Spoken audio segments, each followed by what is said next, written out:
Yes, Yes, nandito na. nandyan na Ayan, si nandiyan na si Bro Brother Wendell. Wendell. Okay, ate mo na ibigay mo na kay Brother Wendell. Brother Wendell, good evening sa iyo. Good evening, Bro Jando. Good evening sa ating mga kasama dito. Si Bro Junry, Bro Angel at lahat ng mga kasama. Okay, go ahead, Brother Wendell. Okay.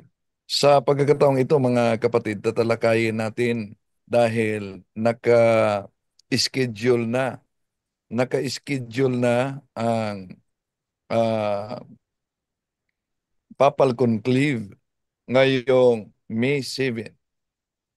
Ating ipanalangin ito. Mula pa noong unang panahon, ang pagpili ng Santo Papa ay isa sa pinakamalaking desisyon ng Simbahang Katoliko. Kakalibing lang ni Pope Francis na pumanaw matapos ang Easter Sunday, ang huling blessing niya para sa buong mundo.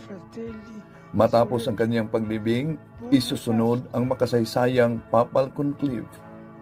Ang tanong, sino ang susunod na Santo Papa? Ang Simbahang Katoliko ay may mahigit 1.3 bilyones na mga kaanib sa buong mundo. Ang susunod na Santo Papa ay may pinakamalaking impluwensya sa pananampalataya, politika at sa ating lipunan.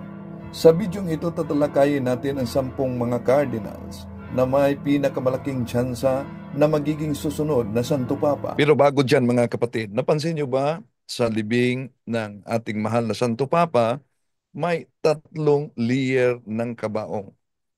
Ano po ba yung ibig sabihin sa mga ritual na yan?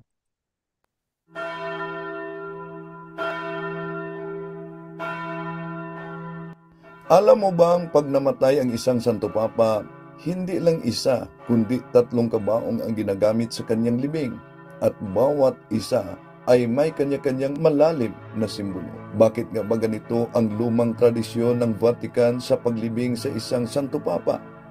Ito ang kwento ng 3 kabaong sa isang sumakabilang buhay na Santo Papa. Ang unang kabaong ay gawa sa sipres. Ito ay gawa sa kahoy na sipres. Isang simpleng kahoy. Dito ilagay ang katawan ng Santo Papa. Kalakip nito ang eulogy ng funeral mass. Ang 3 bag ng mga barya na gawa sa silver, gold at copper. Ang bilang ng mga barya sa bawat bag ay katugma sa bilang ng kanyang panunungkulan bilang Papa. Halimbawa, 10 barya bawat isa ay nangangahulugan sa 10 taon sa kanyang panunungkulan. Ang kahoy na sipres ay sumisimbolo sa kababaang loob at moralidad. Ibig sabihin, kahit pinakamataas na posisyon sa simbahan ang hawak niya, tao pa rin siya, mamamatay gaya natin. Itatali ang kabaong gamit ang kulay pula na ribbon at ito'y sinisilyuhan. Pagkatapos isasara at ililipat sa pangalawang kabaong. Ito ang pinakamabigat at literal na pinakamatibay na kabaong sa 3 kabaong na ginagamit. Ito ang lead na kabaong. Dito isiniselyo ang sepres na kabaong. Nakatatak nito ang pangalan ng Santo Papa, ang pitsa ng kanyang papasi. Nakalagay din ang kanyang coat of arms at ang cross na simbolo ng ating pananampalataya, simbolo ng ating pagkakristyano. Sa loob ng lead na kabaong, ilalagay ang mga importanteng dokumento ng Santo Papa. Dito rin ilagay ang broken seal ng kaniyang opisina. Isasara ito bilang tanda na tapos na ang kaniyang panunungkulan. Ang lahat na ito ay ginagawa ng Camerlengo, ang opisyal na administrator ng Vatican kapag bakante na ang trono ng Santo Papa, sede vacante. Ang pinakahuling kabaong ang tinatawag na elm coffin. Ito ay gawa sa isang elm na kahoy. Ito ay isa sa pinakamahal na kahoy sa Roma. Dito isisilid ang lead coffin. Simbolo ito sa dignidad at karangalan ng isang Santo Papa. Bago tuluyang isasarado ang kabaong, binamasa muna ng kardinal ang nagawa ng Santo Papa. Ito'y isinusulat sa parchment, ilalagay sa silyadong copper tube at isasama sa loob ng kabaong. Sinisilyuhan ito gamit ang waxel at may coat of arms ng Chamberlain at Cardinal din. Para saan ang lahat ng mga ito? Para ma-preserve ang legacy at ang memory ng Santo Papa. Di pa man nagsimula ang Papal Conclave, meron ng mga matutunog na pangalan ng mga cardinals na posibleng susunod na magiging Papa. Tatalakayin natin dito mga kapatid ang 10 lang na mga cardinals na matutunog ang pangalan. Ano ba ang kanilang background? Ano po ba ang direksyon ng simbahan kung sakali isa sa kanila ang mapili na magiging ika-267 na Papa, kahalili ni San Pedro, kahalili ng ating Panginoon Jesucristo dito sa lupa. Mula pa noong unang panahon, ang pagpili ng Santo Papa ay isa sa pinakamalaking desisyon ng simbahang Katoliko. Kakalibing lang ni Pope Francis na pumanaw matapos ang Easter Sunday, ang huling blessing niya para sa buong mundo. Matapos ang kanyang paglibing, isusunod ang makasaysayang Papal Conclave. Ang tanong, sino ang susunod na Santo Papa? Ang simbahang Katoliko ay may mahigit 1.3 bilyones na mga kaanib sa buong mundo. Ang susunod na Santo Papa ay may pinakamalaking impluwensya sa pananampalataya, politika at sa ating lipunan. Sa bidyong ito tatalakayin natin ang 10 mga cardinal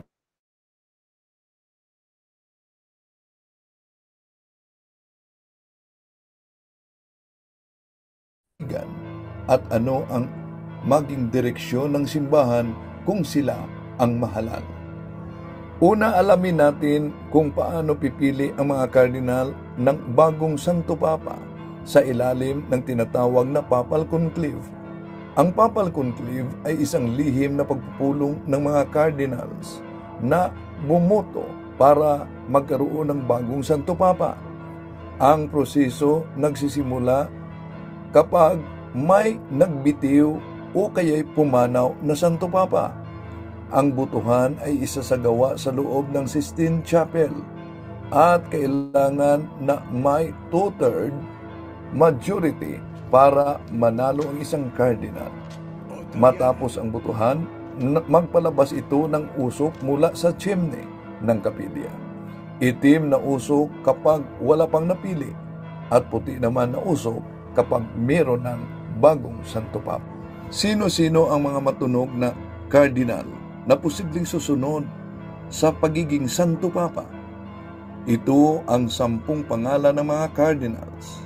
Number 10, Cardinal Malcolm Radziel, 77 anyos, ng Sri Lanka. Si Cardinal Malcolm ng Sri Lanka ay itinuturing na isang matibay na haligi sa tradisyonalismo ng simbahang Katoliko.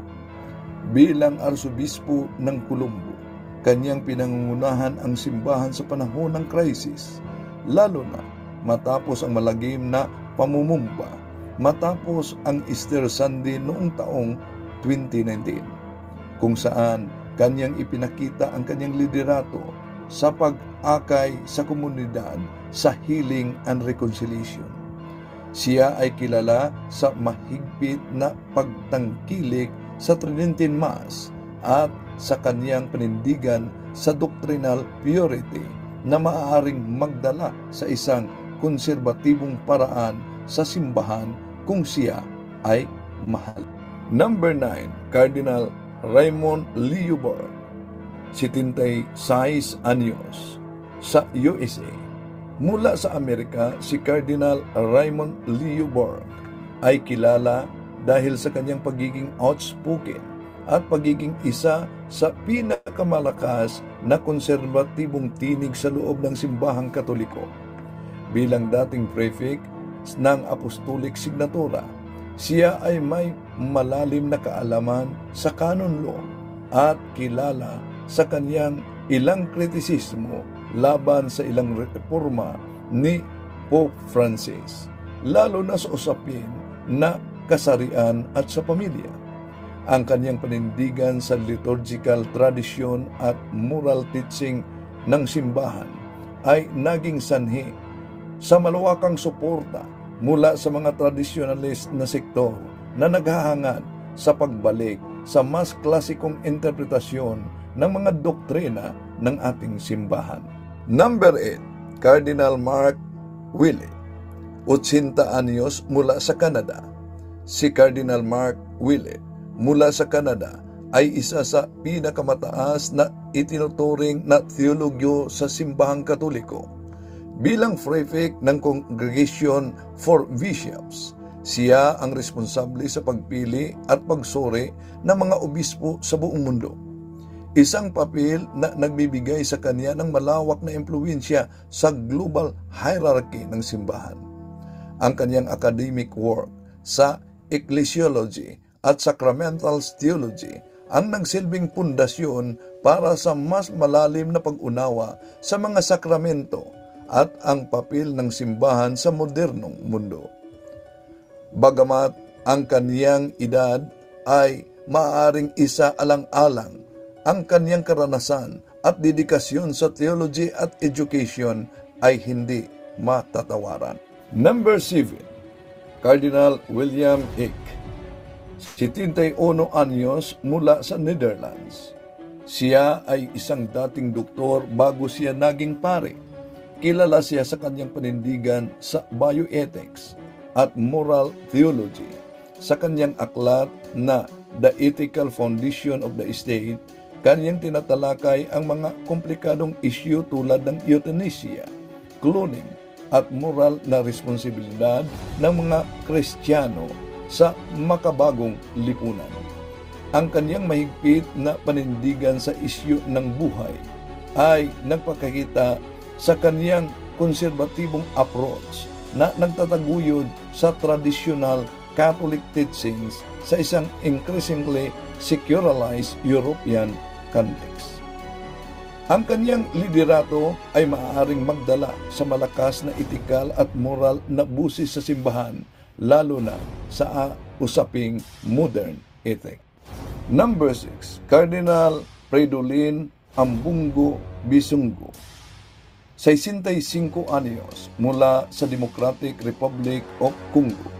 Siya ay hindi lamang isang reliyosong lider, kundi isang malakas na busis laban sa kawalang katarungan. Bilang kapalit ni Cardinal Laurent Mosengo ng Kinshasa, kanyang pinangungunahan ang mga inisyatibo laban sa political corruption at kawalan ng kapantay-pantay na pagpapakita ng matatag na panindigan sa mga social issues. Ang kanyang dedikasyon sa kapayapaan at katarungan ay makikita rin sa kanyang makipag-ugnayan sa iba't ibang rival at civil society groups upang mapabuti ang pinaka-marginalized na buhay sa komunidad. Ang kanyang estilo sa pamumuno ay nagsisilbing halimbawa sa panawagan ni Pope Francis para sa isang simbahang aktibong lumalapit at naglilingkod sa mga tao mismo. Number 5, Cardinal Peter Erdo, 72 anyos mula sa Hungary. Siya ay ginagalang na scholar ng canon law na may malalim na impluwensya sa theology sa Europa. Siya ay may mahigit 250 na nailathalang academic works at ang kaniyang pananaw sa liturgical reform at sa church governance ay lubos na pinahalagahan sa buong mundo.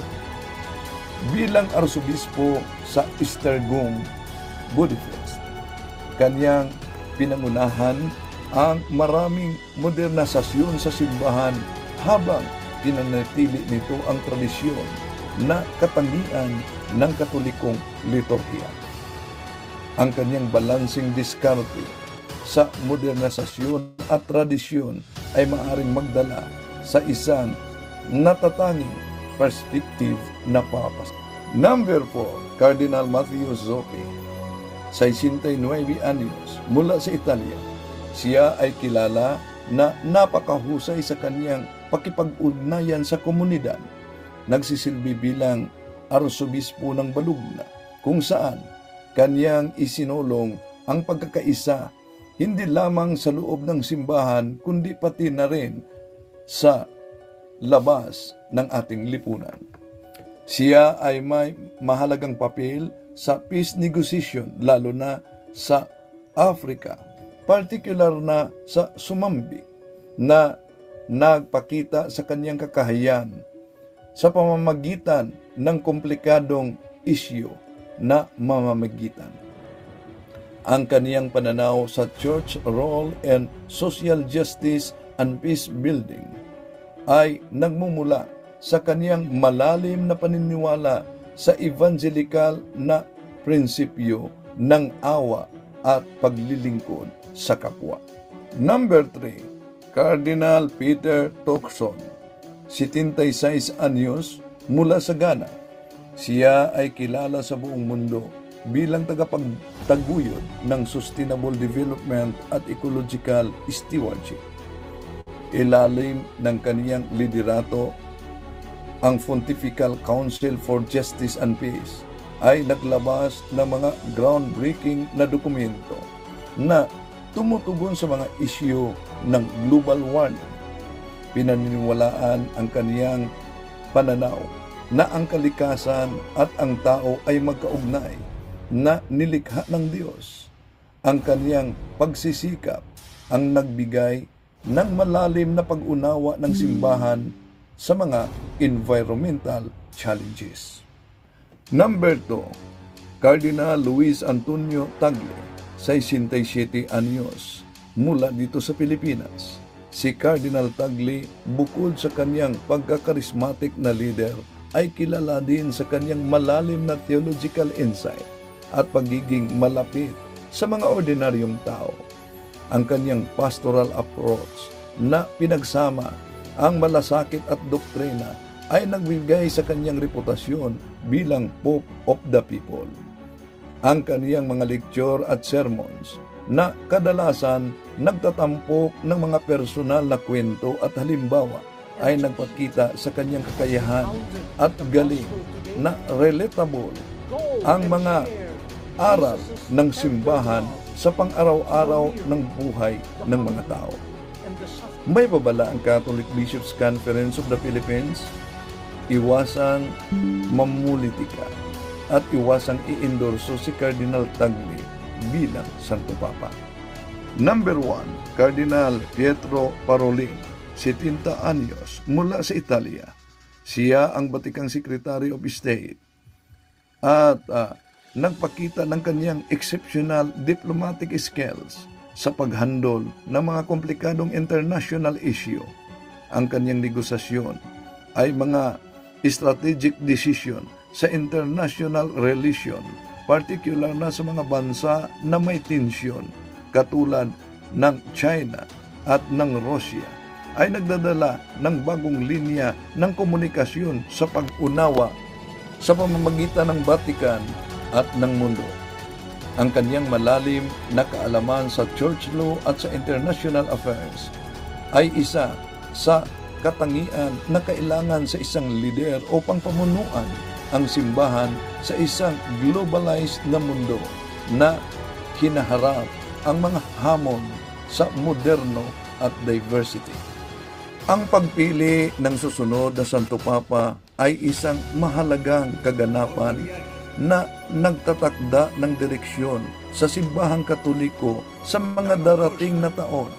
Ang bawat isa sa mga cardinals na ating tinatalakay ay nag-aalay sa mga pananaw at estilo sa pamumuno na maaaring magbago at magpatibay sa naglalakbay na simbahang Katoliko kaharap ang mga malaking alon sa mga pagsubok na hinaharap sa loob at labas ng ating simbahan.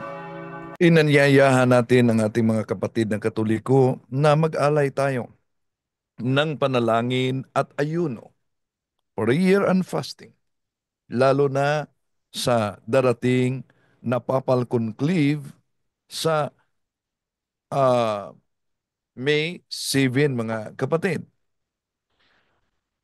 Kung maalala ninyo, walang opisyal na aral ang simbahang Katoliko na ang banal na espiritu ay siya mismo ang mag-decide at magturo na automatic magiging Santo Papa. Yun ang pahayag noon ni Cardinal Joseph Ratzinger na naging Pope Benedict XVI.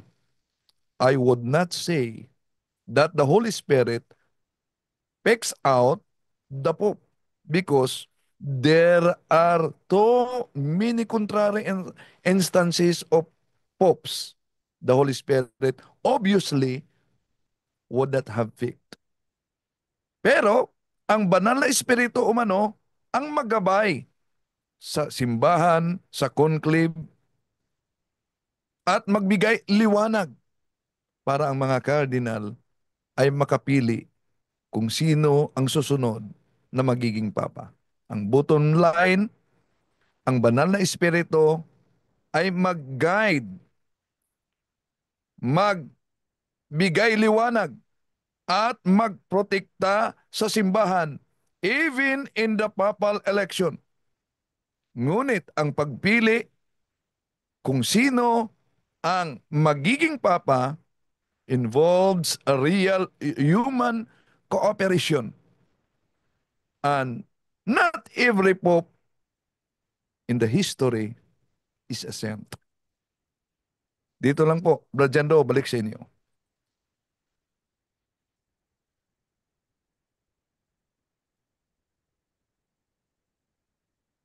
Hello, Brajando.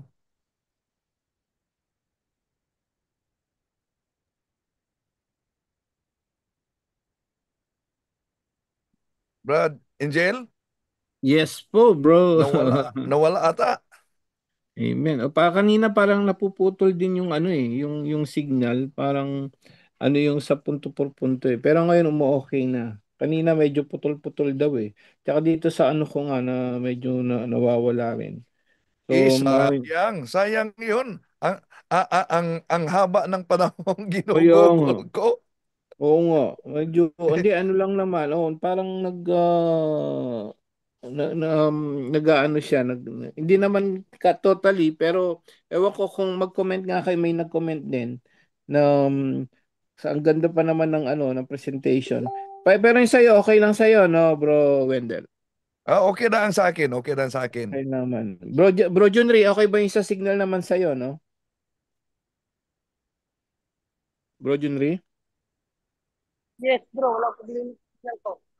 Nakita mo yung sa signal mo. Sa punto por punto, konti lang kay baka dahil nawawala si ano. Sa umpisa lang daw naman.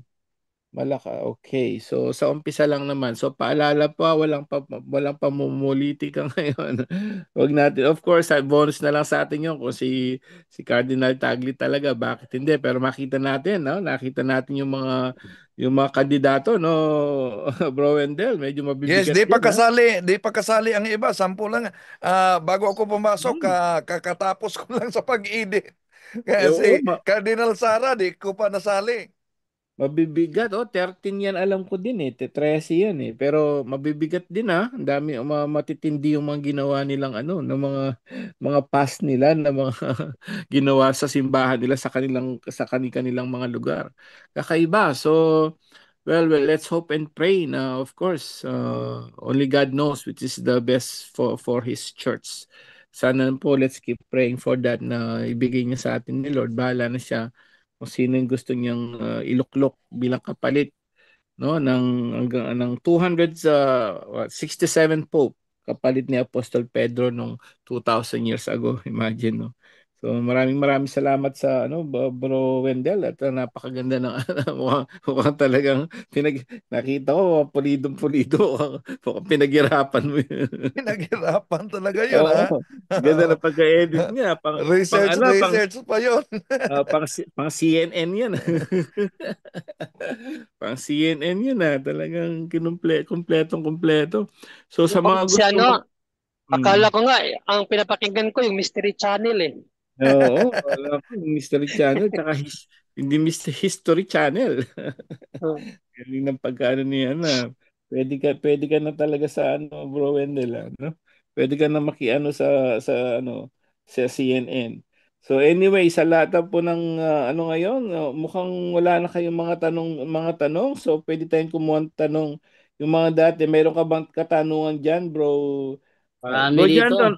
Ayun, si Bro Jandon nabuhay. Ayan. Pasensya na So, kayo kasi busy.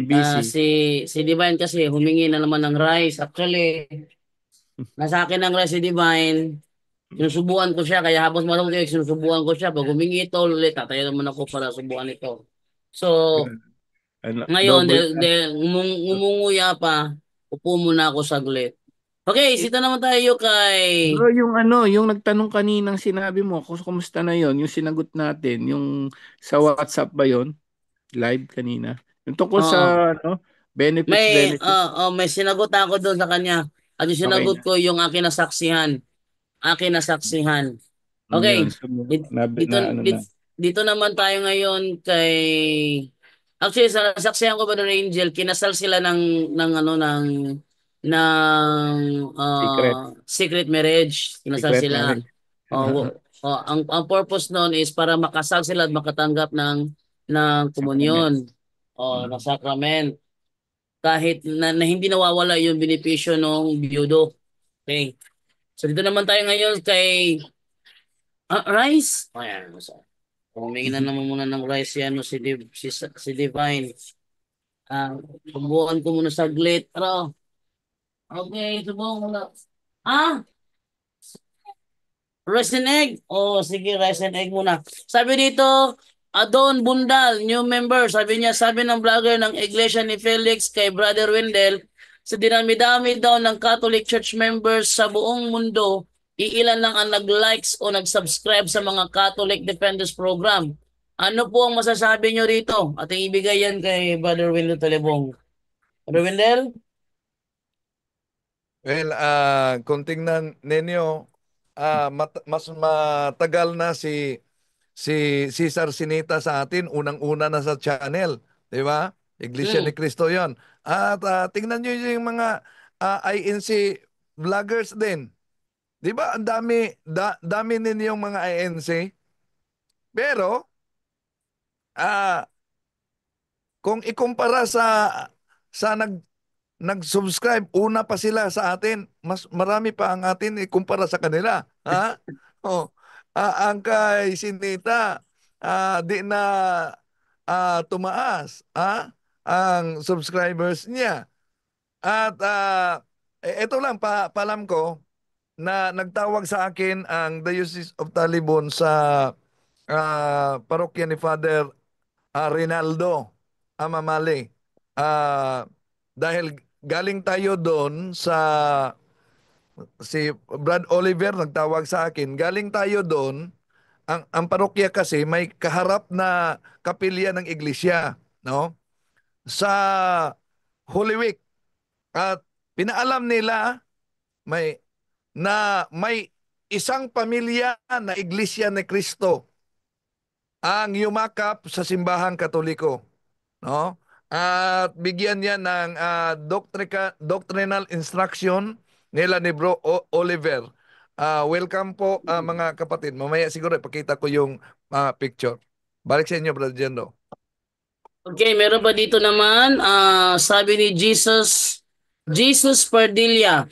Kuya Jando, tanong ko, sino ba nagpagawa ng St. Peter's Square at kailan tinayo? Salamat. Sa iyo pa rin to, Brother Wendell.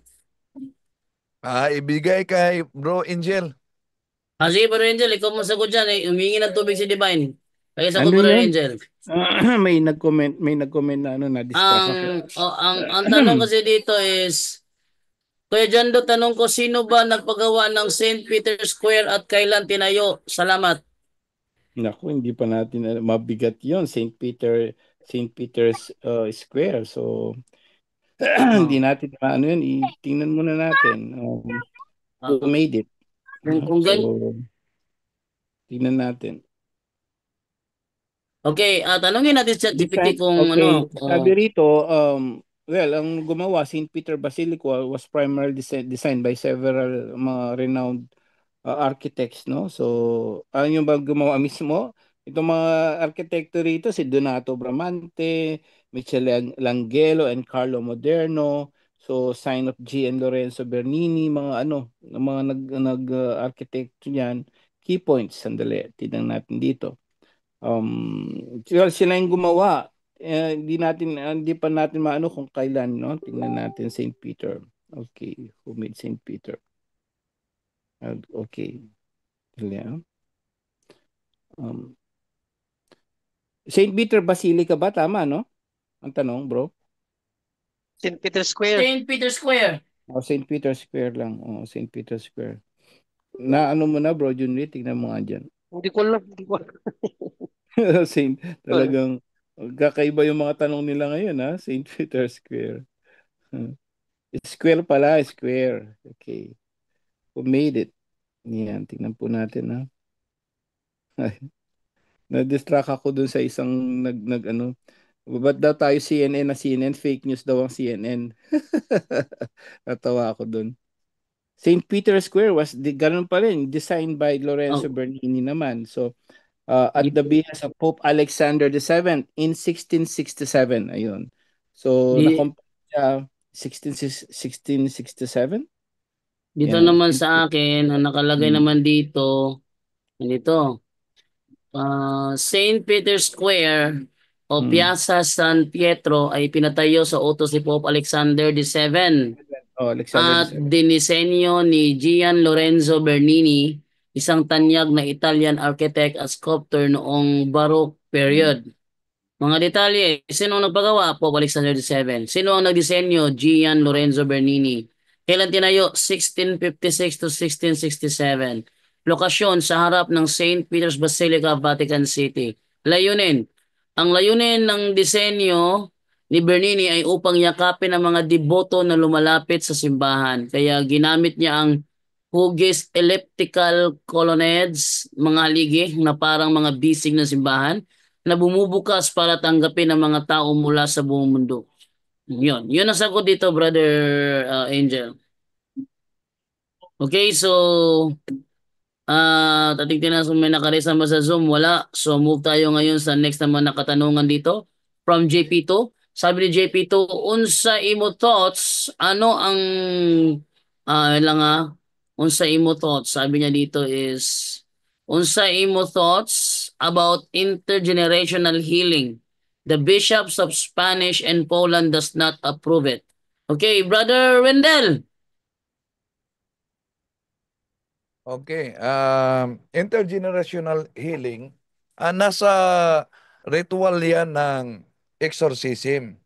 So, totoo na may mga obispo na hindi nag-approve sa mga ganyan. Bakit? Meron ding mga obispo na kahit sila'y obispo at exorcist sa kanilang diocese, hindi nagtuturo ng exorcist. Bakit? Di nila pinaniniwalaan umano ang extraordinary demonic attack. Kaya nga, matagal na panahon nawala ang yung tinatawag natin the almost forgotten ministry. Nasa ritual natin ang tinatawag na breaking of soul ties. Pero narinig niyo ba yan sa humili ng mga pare? Narinig ba niyo yan sa humili ng mga bishops? Nasa ritual natin ang ah, pag-close sa psychic ability third eye. Pero narinig niyo ba yan sa mga pare at sa mga obispo? So, meron talagang tinatawag na the almost forgotten ministry. Bakit ganoon? Kung maalala ninyo, mga mahal na kapatid, ang kalaban sa simbahan sa Gawa Kapitulo 29 at 20, Gawa Kapitulo 20, 29, 30, sa loob at labas ang kalaban natin. At kung maalala ninyo, bakit may mga ginagamit nga ng INC? Naalala niyo yung ginagamit ng INC na aklat, yung aklat ni, hanapin ko ha, aklat ni, ah, may imprimatur ni Cardinal Vidal. Ginagamit nila yan. Ano yung aklat na yan? Sandali, hanapin ko ang naturang aklat. Na nagsasabi, okay, di ko pa makita. Kahit sa aking mga kaparian, marami nang hindi naniniwala, ngunit ang nagpahayag niyan ang mahal na Birhen Maria. Kahit sa aking mga kaparian, marami nang hindi naniniwala, ngunit nananatili pa rin sila sa simbahan. Tunay silang mga lubo na nagdamit tupa at maraming mga kaluluwa ang dinala nila sa impyerno. May pahayag ang mahal na Birhen Maria. Pero ang tanong, bakit ganon? Nauna na nating tinatalakay na sa hierarchy noon, panahon ni Pope Paul VI, kaya nga sinabi niya, the smoke of Satan has entered in the church dahil mula sa hierarchy, even sa very core government ng simbahan, Roman Curia, may nakapasok na cardinal na mason. At naalala nyo ba yung sinabi ng isang converted leader ng komunista, si Villadab. Si Villadab, high rank sa US na komunista. Siya ay guro, siya ay abogada. Ni na-convert siya ni ah, Archbishop Fulton Sheen. Anong sabi niya? Ang kanilang programa, sabi ni Villadab, ang kanilang programa, daming mga miyembro ng komunista na pinapasok nila sa seminaryo para gibain ang simbahang Katoliko. At sabi ni Villadab, may nakalusot talagang naging pare at mga obispo. Kaya di tayo magtaka kung bakit sa tinatawag na ancient tradisyon ng simbahan, merong hindi naniniwala sa loob mismo ng simbahan na hierarchy. Balik sa inyo, Brother Jando. Okay, thank you sa iyo, Brother Wendell. Bro Wendell, And yung kaninang mahina yung sa kanila daw lahat naman okay, pero yung pala mahina signal kanina, sabi niya sa amin lang parang yung malakas daw ang hangin sa kanila. So okay naman, sulit yung natin pag-edit natin. Okay. So okay naman daw sa halos lahat, okay naman. May isa lang na yung mahina signal, sabi niya, so sa daw yun. Doon sa kanila mismo, sa area lang nung mismo nagsabi nun. So, okay na yun. Bro Jando. Ay, may okay, tanong dito sa live ba? may nag-raise sa Zoom?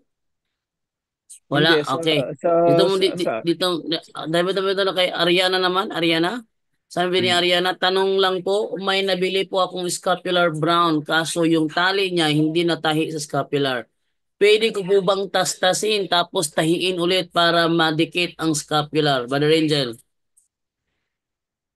i-ano mo kay Bro Romer yan. Bro Romer? Bro Romer, andiyan ka Bro Romer? Diyan daw narinig? Okay, go ahead bro, go ahead bro.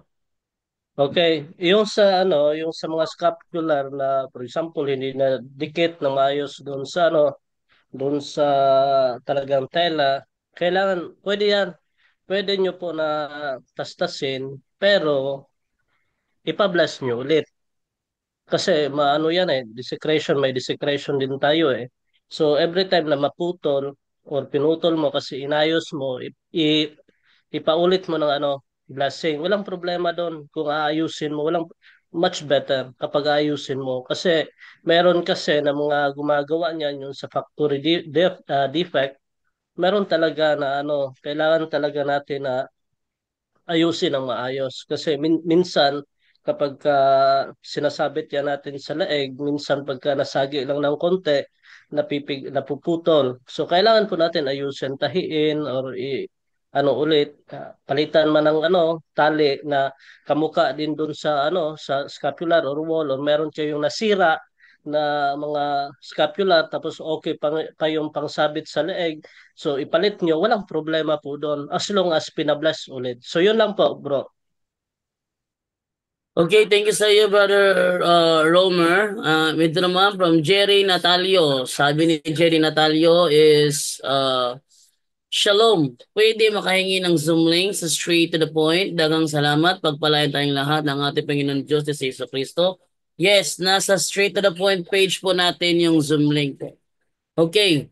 Noy Minacario, Bro Romer, after ako nag-attend sa online blessing ni Father Darwin last Sunday, ang friend ko nagpalagay ng exercise oil sa noo niya at iba ang naramdaman ko, parang nakuryente ako. Bakit kaya? Brother Romer, sa'yo yun.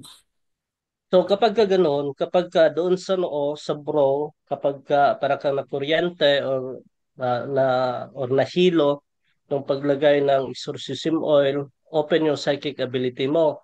So, kasi kapag ka sumakit din yung buong ulo mo, yung buong ulo talaga, ibig niyan sabihin, may hatred ka. Or sa nape ba, yan, buong ulo. May hatred yan, or anger, yan. So, paghihigante. So, kapag nag-apply ka, tapos ganun ang pakiramdam mo, mag-renounce po kayo. Hindi ko pa talaga na-post kasi paano wala kasi yung signal dito ay gusto ko sana mag-live. So, naayos ko kanina, pero hindi ko pa rin na ano kasi maingay din, sunod na lang.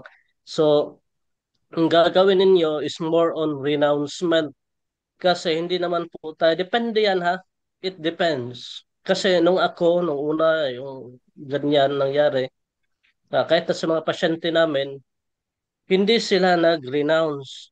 Pero grabe yung ano nila, yung grabe yung repentance nila doon sa mga nagawa nilang kasalanan na bakit na open yung psychic ability nila totally healed. Kasi magdedepende yan kung ilang years mo na nagamit yung psychic powers mo. Merong iba, for example, 20 years na nagamit na nila ng nagamit. So, hindi yan isang beses lang matanggal. Kasi merong tinatawag tayo na yung ano, hindi nakaugat doon sa occultism. Merong iba na open yung ano nila, psychic ability kasi dahil sa mga ninuno nila, yung familial spirit, yung nakaano, inherited, yun na nga, inherited. So, yung mga accidentally na open kasi napunta ng haunted places or napunta doon sa dumaan lang sa mga lugar na infested, biglang na open. Yan, madali lang yan na gumaling. Pero yung grounded ka talaga sa occult, grabe yung ugat doon sa occultism, it takes time. Ha, it takes time talaga. Grabe talaga yung ano niyan, yung yung epekto. So anong gagawin natin? Renounce ka. Depende din ha sa pag-renounce mo. Kasi merong iba nagre-renounce parang nagbabasa lang ng comics. So, ang pag-renounce mo talaga dapat buong puso. Magkumpisan ka, mas maganda po yung general confession. Yun po ang pinaka-importante, general confession. Una kasi ang iano mo, yung general confession kasi nakapag-general na ako, ang ginagawa natin, isusulat natin yung mga kasalanan natin simula nung pagkabata. Kung namulat ka doon sa mga kasalanan mo nung sa bata ka pa, naalala mo, hanggang sa kung ngayon na ano, ngayon na araw. Doon lang yan sa past. Tapos, una mo niyang sasabihin sa pare, may general confession ka, padre, ito yung kasalanan ko nung una. Tapos ngayon, ang kasalanan ko, ito ngayon. Ganyan yan ang pag-general confession. So pagkatapos niyan, na mabigyan ka ng ano ng absolution ng pare, tandaan mo talaga yung pinapagawa ng pare sa iyo na penances. So pagkatapos mo na maano niyan, ma-pray yan doon sa adoration sa Blessed Sacrament, isunod mo yung yung renouncement sa occult third eye. Hindi ko pa yan ipopost kasi hindi, wag tayong magmadali ha. Ang ano lang natin talaga is more on perfect contrition, yung conversion. Kasi kapag ka gusto mo na kaagad, padalos-dalos ka kaagad mag-renounce, tapos wala kang plano na magbago, anong purpose nun? So hindi pwede. I-practice nyo sa inyong sarili pagkatapos ng kumpisal, mag-strive kayo na maging perfect. O yung banal. For 1 month, kung nakaya nyo for 2 months, 3 months, na wala talagang binyal sino, grabe talaga yung grabe talaga yung walang mortal sin. Walang problema kung may venial sin ka kapag ka nakapunta ka doon sa misa, papatawad. Kapag ka hindi ka na-attach doon sa mortal sin, talaga na grabe yung contrition mo, i-renounce mo, mag-deliverance ka, baka hindi ka na magre-react, mild na. Yan ang pinaka-importante. Kasi kapag ka tinira natin yung kaagad ng deliverance, ang mangyayari sa atin, magre-react tayo. Minsan mawawala ka talaga doon sa yung sa consciousness mo. Baka mangisay ka, mangyari mo, mabagok yung ulo mo, ganun, delikado. So, doon muna natin i-practice yung sarili natin. Kaya naman natin magdasal, pero wag nating i-trigger. Kasi sabi ni Padre Cabading, wag niyong i-trigger kaagad yung demonyo. Kasi hindi ka prepare eh.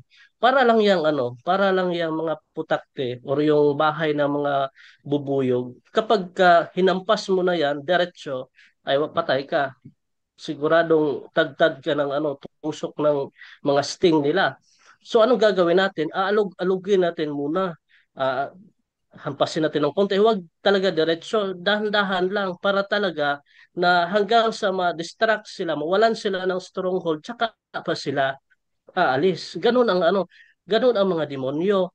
Kasi yung spirit of divination kasi pala, yung sinabi ko na nung una, parang si Doctor Strange. Siya ang nagkokontrol ng portal.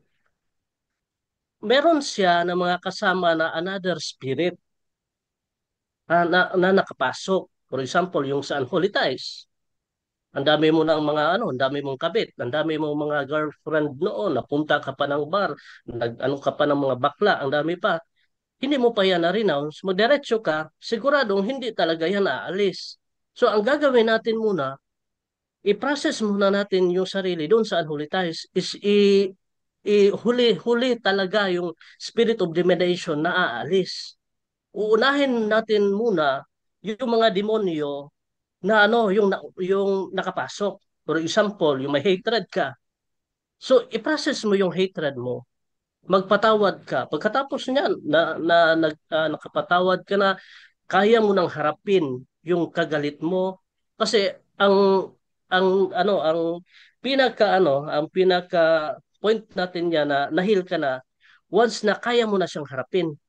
Kasi once na hindi mo siya kayang maharap yung kagalit mo, ibis na papunta ka doon sa north, nagtagpo kayo, pupunta ka doon sa south, kahit na sabi mo nahil ka na, wala ka pa talaga, hindi ka pa talaga nahil. Kung hindi mo kaya siya na masmailan, sigurado may hatred ka pa. So dapat na i-process mo yung sarili mo muna. Once na mo yun, na-process mo na yun, maano mo na siya, makausap mo na siya, mayakap mo na siya, napatawad mo talaga siya, doon ka na sa unholy soul ties. Hala, sige, dahan-dahan po talaga yan na i-heal natin, i-process yung renouncement, tapos yung mga sinful lifestyle natin, kailangan po natin yan na tuldukan. Kung grabe yung masturbation mo, grabe yung panunood ng pornography mo, grabe yung grabe yung sexual desire mo, yung sa impure thoughts, mga ganyan, distracted ka sa mga babae, mga ganyan. So, dahan-dahanin mo muna na matanggal yon. Mortification of senses. Kung ayaw mo na magkasala sa pornography, huwag kang magkulong sa kwarto. Lumabas ka, magtrabaho ka, mag-busy ka talaga sa sarili mo. Tapos kapag na-conquer mo yan, doon ka naman sa sa unholy solstice, yung sa last mo talaga, i-process mo talaga yan. Hanggang sa matanggal na yung mga spirito na yan, na ang dahilan sa pagkakasala mo, lahat ng mga spirit, punta ka spirit of divination. Dali lang talaga yung masara. Madali talaga yung masara.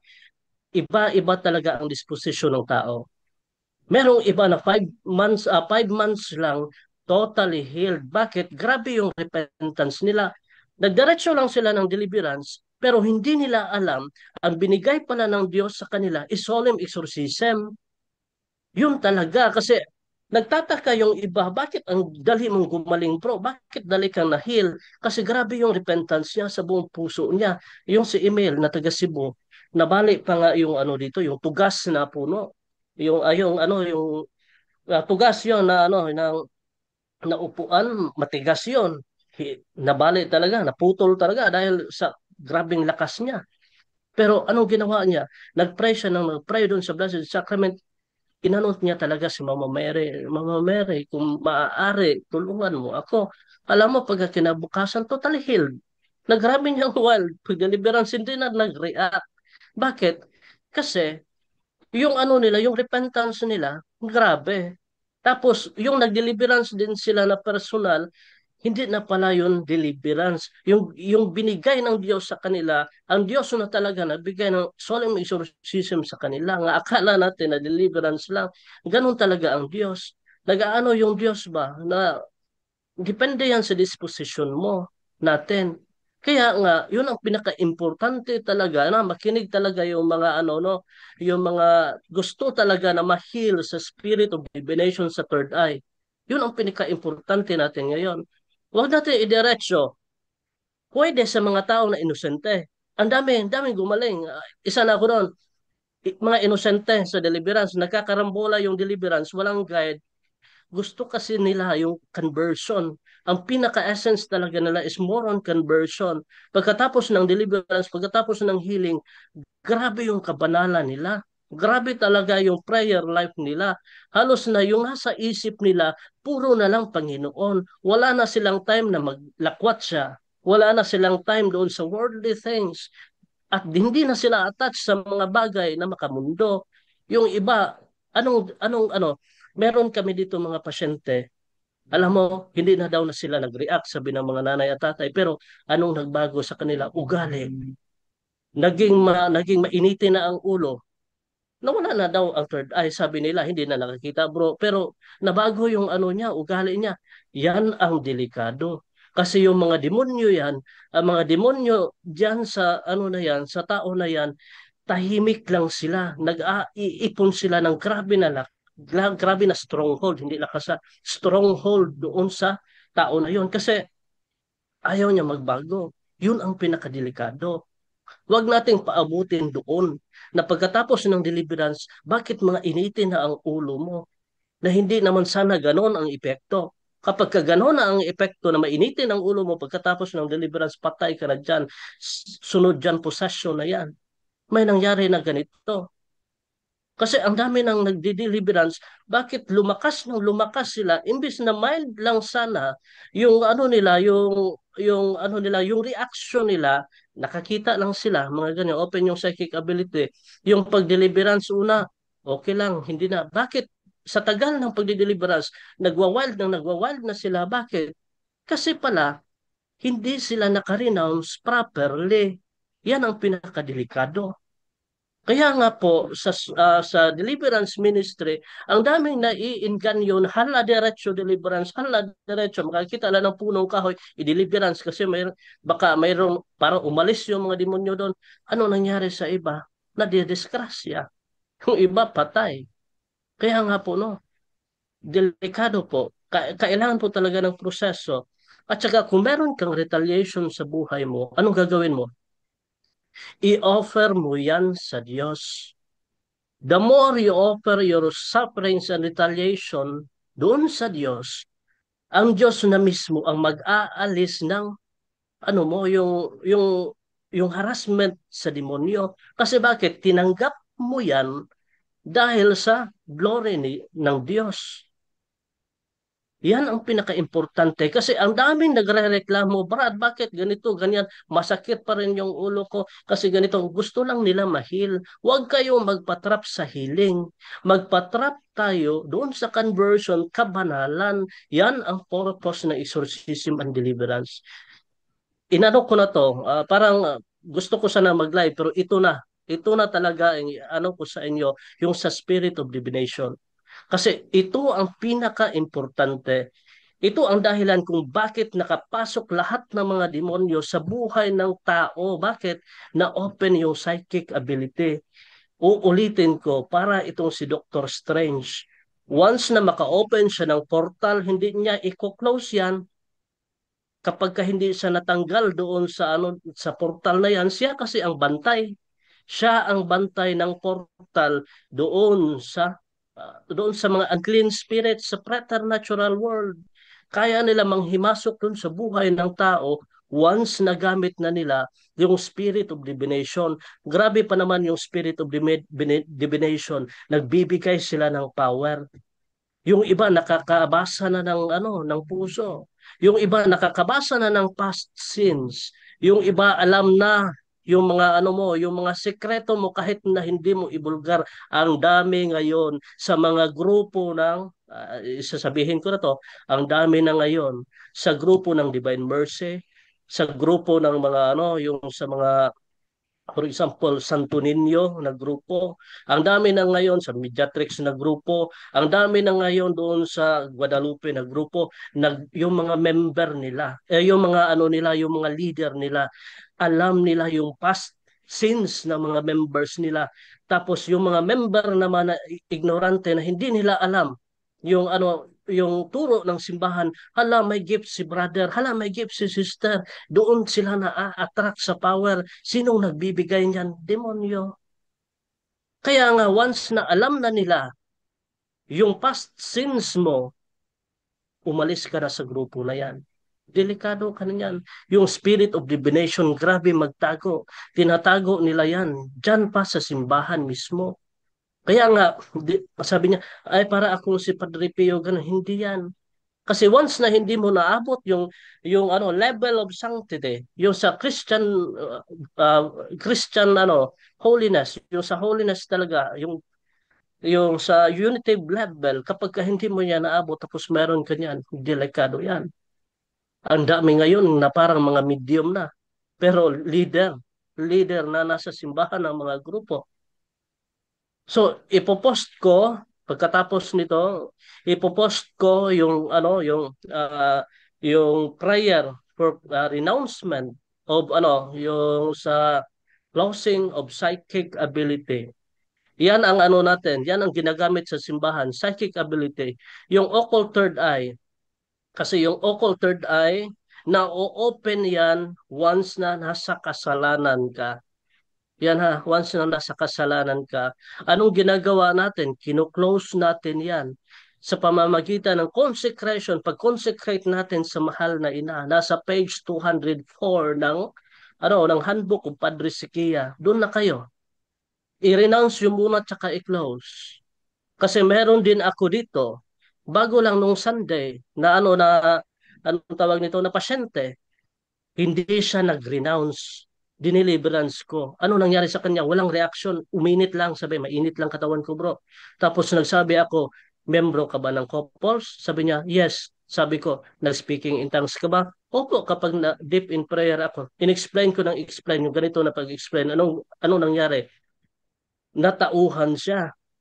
Nung natauhan na siya, nung pag-renounce niya, wala pa, nagsisimula pa lang ako ng mag-prayer. Nagagano na yung bibig niya.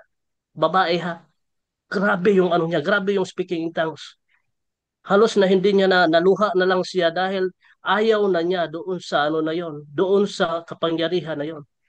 Grabe yung niya, pag-iyak niya, bro. Bakit nagkaganyan? Couples for Christ. Meron ako, El Shaddai din. Meron din kami na pasyente, charismatic. Kaya nga po, sa spirit of divination, kailangan po natin yan na i-renounce, i-process yung sarili. Huwag magmadali sa healing. Magpatrap tayo sa conversion. So yun lang po bro Jando. So ito na po yung sa sakto talaga na explanation sa sa psychic ability. Sana maunawaan ng lahat no at saka i-ano lang natin, yung i-post lang natin yung renouncement. Back to you. Okay, meron pa dito, tatanong dito, tawagan ko muna. Kasi tumatawag siya kanina, di ko sinasagot kasi, hello, good evening.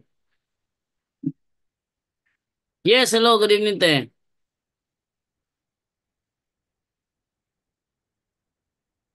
Yes, naririnig ka, te. Go ahead, te.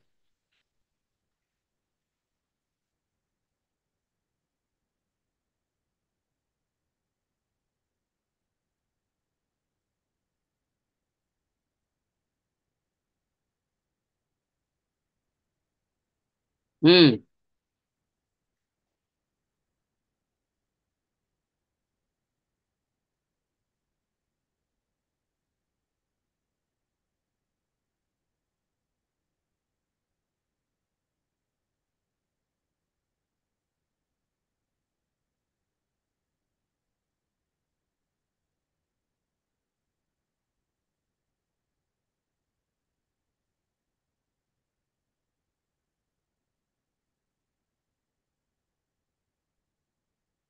Sabi niya, saka ko lang sabihin sa'yo.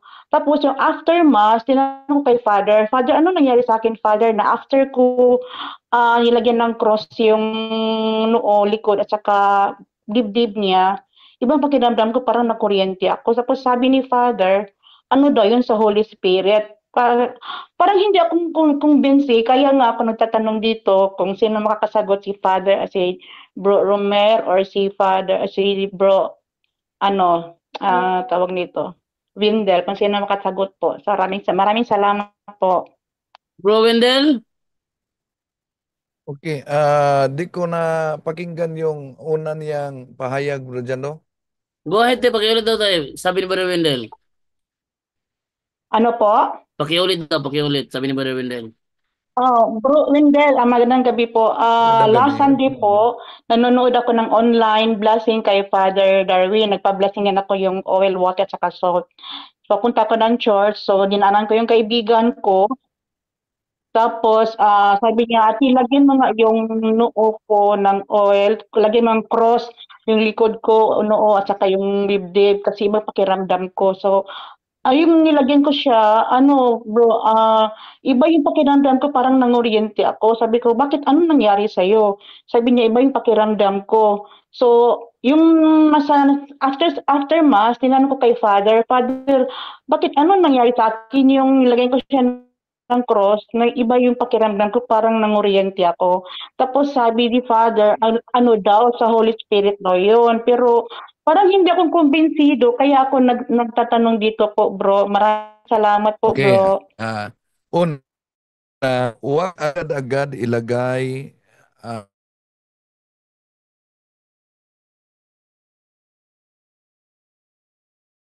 ang sekreto ang stick interview dahil pwedeng mag-react yan.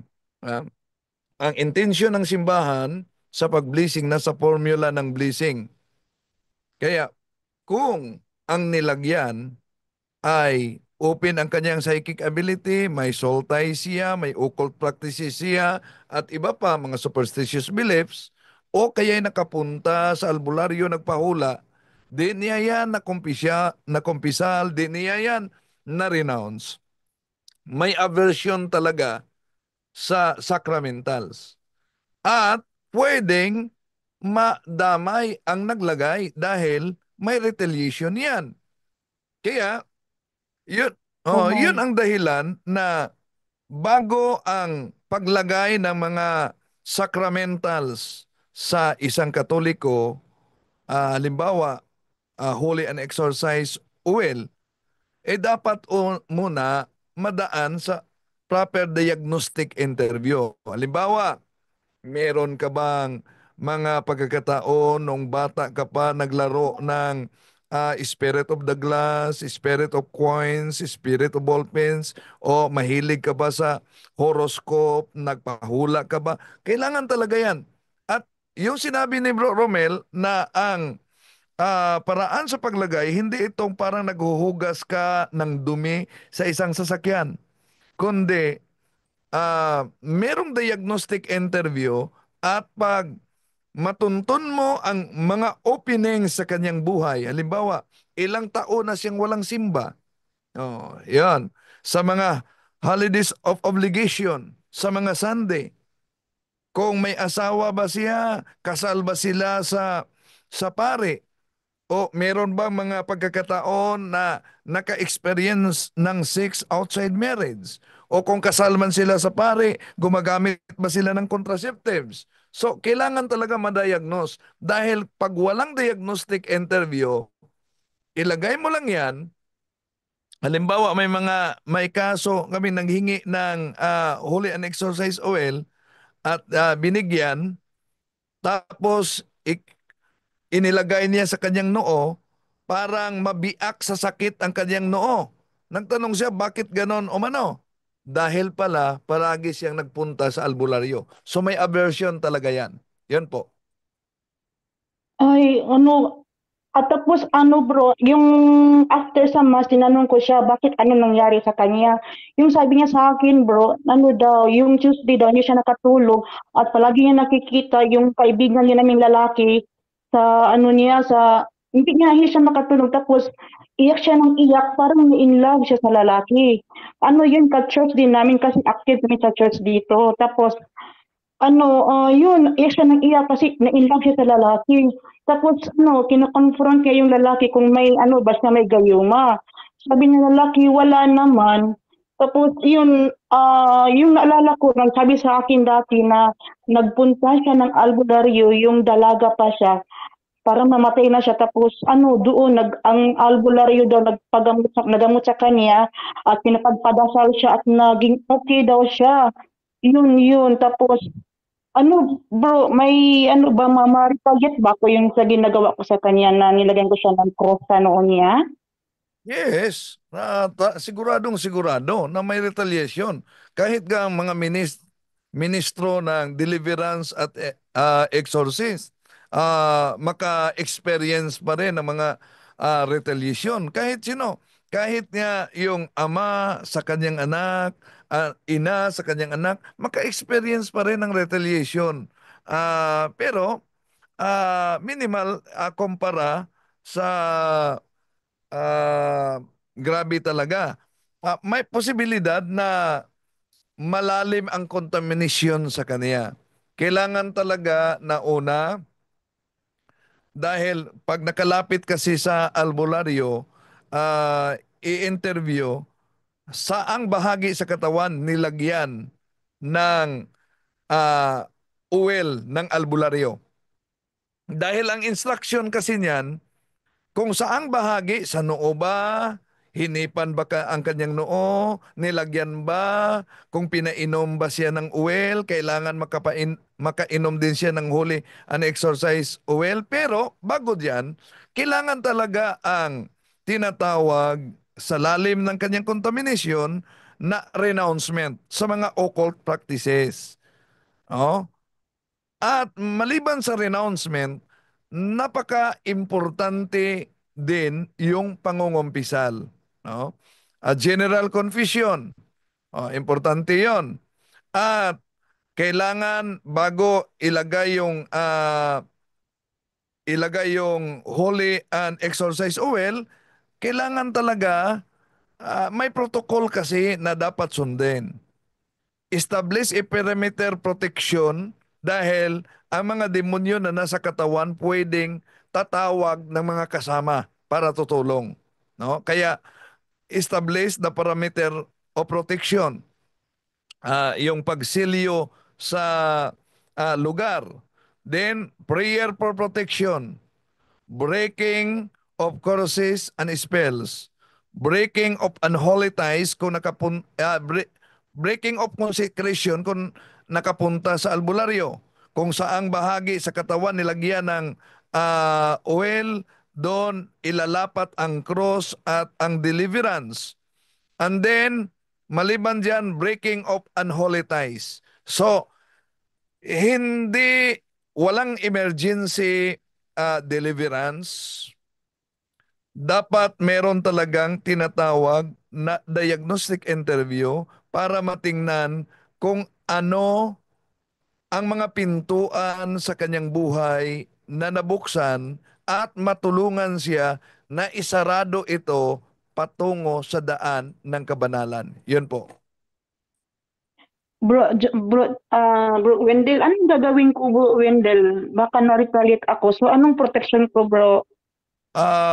Prayer for protection, prayer against retaliation, and then cleansing prayer. Huwag kalimutan yung follow sa CARS, Confession, Adoration, Rosary, Eucharist, and Sacramentals. Yes po, bro. Like po ginagawa yon. Kung sakaling nanghihina ka dahil napansin mong may retaliation, prayer for deliverance. Gamitin mo ang formula in the name of Jesus of Nazareth. Through His tremendous power as God and through His most powerful and salvific name, I rebuke, repudiate, bind, and cast out spirits of retaliation with all accompanying spirits. And I command all of you in the name of Jesus, depart right now from my life and go immediately and directly to the foot of the cross of Jesus Christ and never return. Yun na formula. Ulit-ulitin mo yan. Anong page yun, bro?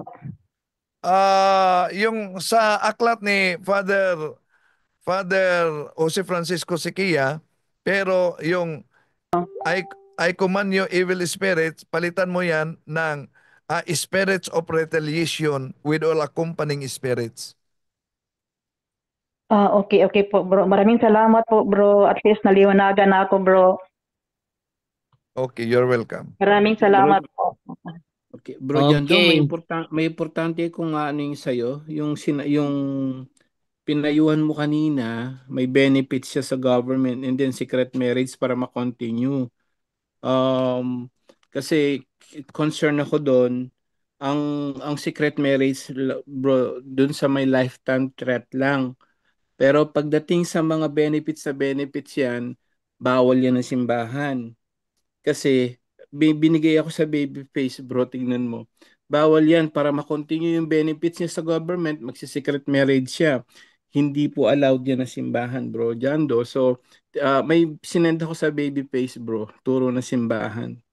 Bawal yun. Ang pwede lang sa secret marriage with the permissions of the bishop, yung halimbawa may threaten, life-threatening. Pero kung may benefits ka sa government, panloloko yun, bro.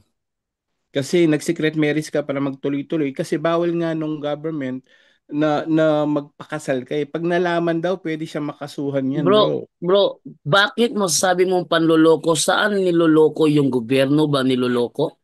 Bawal kasi yung pag nagpakasal siya, bawal siya. Nasa guidelines natin yan, bro, Jando. Matatanggal kasi yung, 'di ba, At stop pwedeng yung niya. makasuhan pati na ang Oo. minister. Kasi may stop yung niya pag nalaman ng gobyerno, tama? So ang gagawin mo, isa-secret mo para mag-continuous. So ang alam ng gobyerno, hindi siya kasal. Nagets mo? Ngayon, pag nalaman na nakasal siya dahil para magtuloy-tuloy, kasi kaya tinutuloy-tuloy yan ng gobyerno, bro, dahil nga single siya. Ngayon, pag yan nag-secret marriage na laman, meron akong basahin mo sa baby face ngayon turo na simbahan, bro.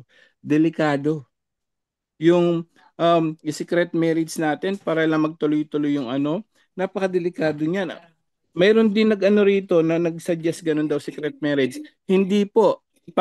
Kung gusto mo basahin natin yan para may dokumento tayo, bro, sa baby face, tingnan mo. Para lang may dokumento tayo. May binigay ako sa'yo. Turo na simbahan.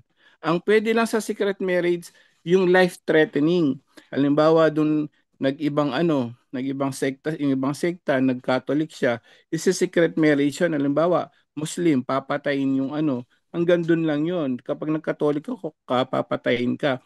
Pero yung government benefits, para lang magtuloy-tuloy, for singleness lang yun. Kapag nag-married ka, ayan, ayan. Tingnan natin para meron tayong sa mga hindi nakakaalam. Basahin natin. Sabi dito, no attempting to secretly remarry to retain government benefits is unethical and potentially illegal. Legal. Catholic teaching emphasizes the permanence and sanctity of marriage and that it is wrong to deceive or manipulate the system for personal gain. It is also crucial to remember that eligibility for government benefits is determined Ituloy mo lang sa baba. Sige. Yung pangalawa, yan, teachings. by wala nang karugtong yun. Sige, yan, tuloy natin dyan sa Catholic teachings about By marriage. law and fraudulent. Ituloy natin sa pangalawa. Yan. Catholic teachings on marriage. The Catholic Church teaches that marriage is a sacrament, a sacred and lifelong union between a man and a woman. It is to be entered into or dissolved lightly. Secret marriages or those entered into for the sole purpose of obtaining benefits are a violation of the vows and principles of marriage. Kalugin natin bro. So pag daw nagkasal ka, na-violate mo yung na-violate mo yung vows just because para mag-benefits ka pa rin tuloy-tuloy. Violation of the vows yun. Para ma-obtaining benefits lang, violation pa rin yun. Kasi alam ng gobyerno, single siya eh. Sinikreto mo para magtuloy-tuloy. Tuloy mo po natin. Para meron tayong dokumento. Tuloy.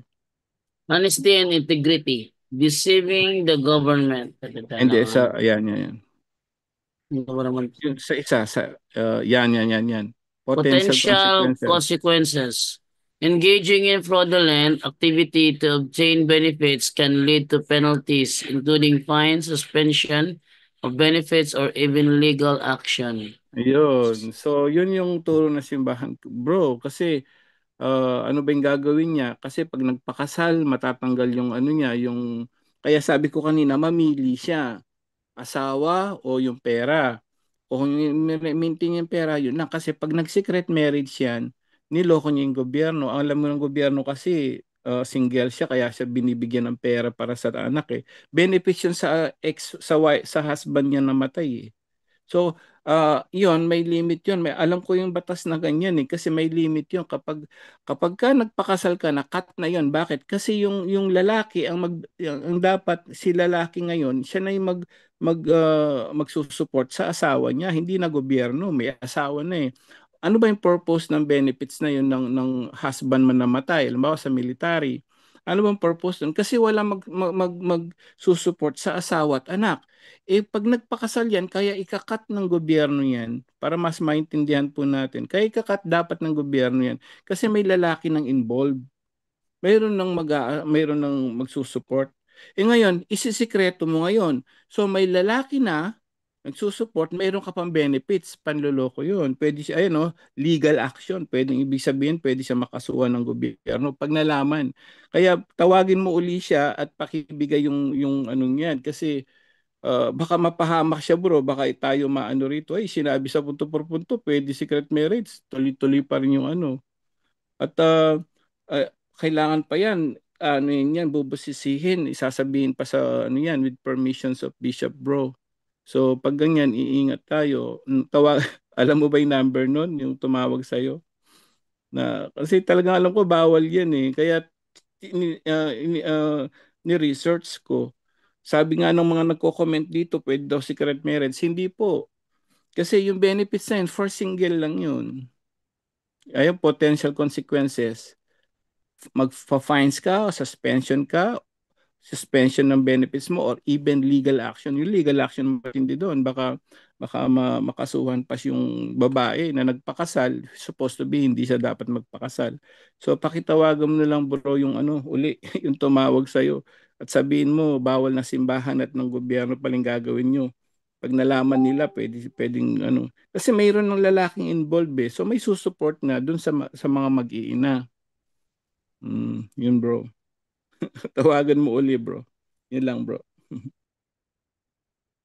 Okay, mamaya na. Kasi gumagabi na. Mayroon pang isang gustong humirit pa, humabol para makapagtanong.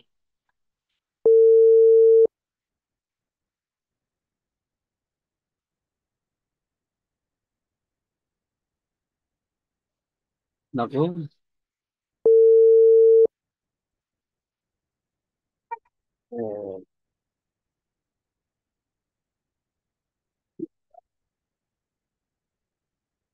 Wala akong charger. Wait lang. Oo, wait lang, wait lang. May nagmamakaawa rito. Pinoy mabait. Papasukin niyo ako. May katanungan ako. Ba, parang ibang sekta to. Pinoy mabait. So, ano paano gagawin niyo, bro? WhatsApp na lang? O ano? Saan natin papasukin to, bro? Saan siya? Saan siya? Diyan sa ano natin, diyan sa punto Saan por mo punto nakita? comment. Comment section ng punto por punto ngayon. Sabi niya, papasukin niyo ako. May katanungan ako. Ano nga ba? Parang siga. Oh, Pinoy mabait. Sa bandang huli, bro. nasa Ano? ano? Bro, Bandang buksan mo huli. yung papasukin mo ako. Okay. So, kung meron kang Facebook, i-comment mo yung Facebook mo rito. May-message ako. Pwede mabait? Pwede mabait? I-comment mo yung Facebook account mo. Tapos, magchat-chat ako sa iyo, replyan mo.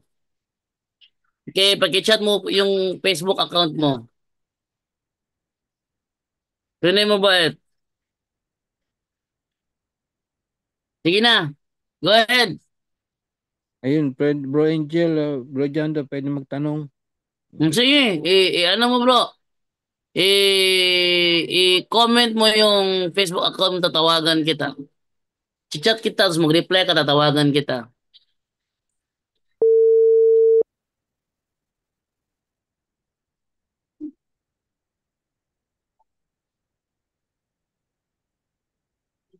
Ano ba naman to? Gusto lang magtanong, hindi naman sumasagot. Ito lang na.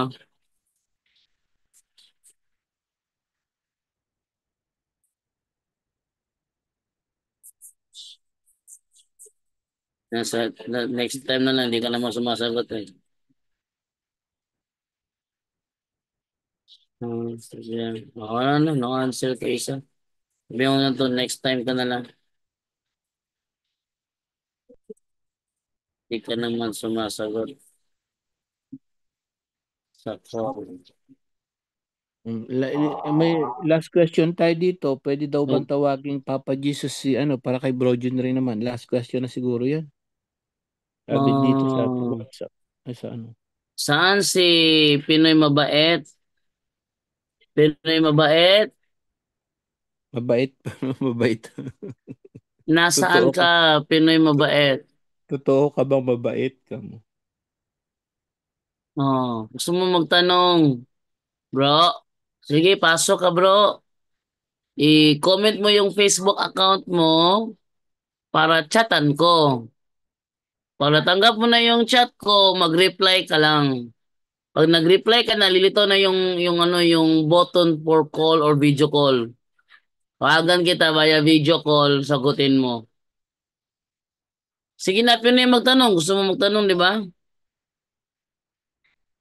Hindi sumasagot. Ano hindi sumasagot?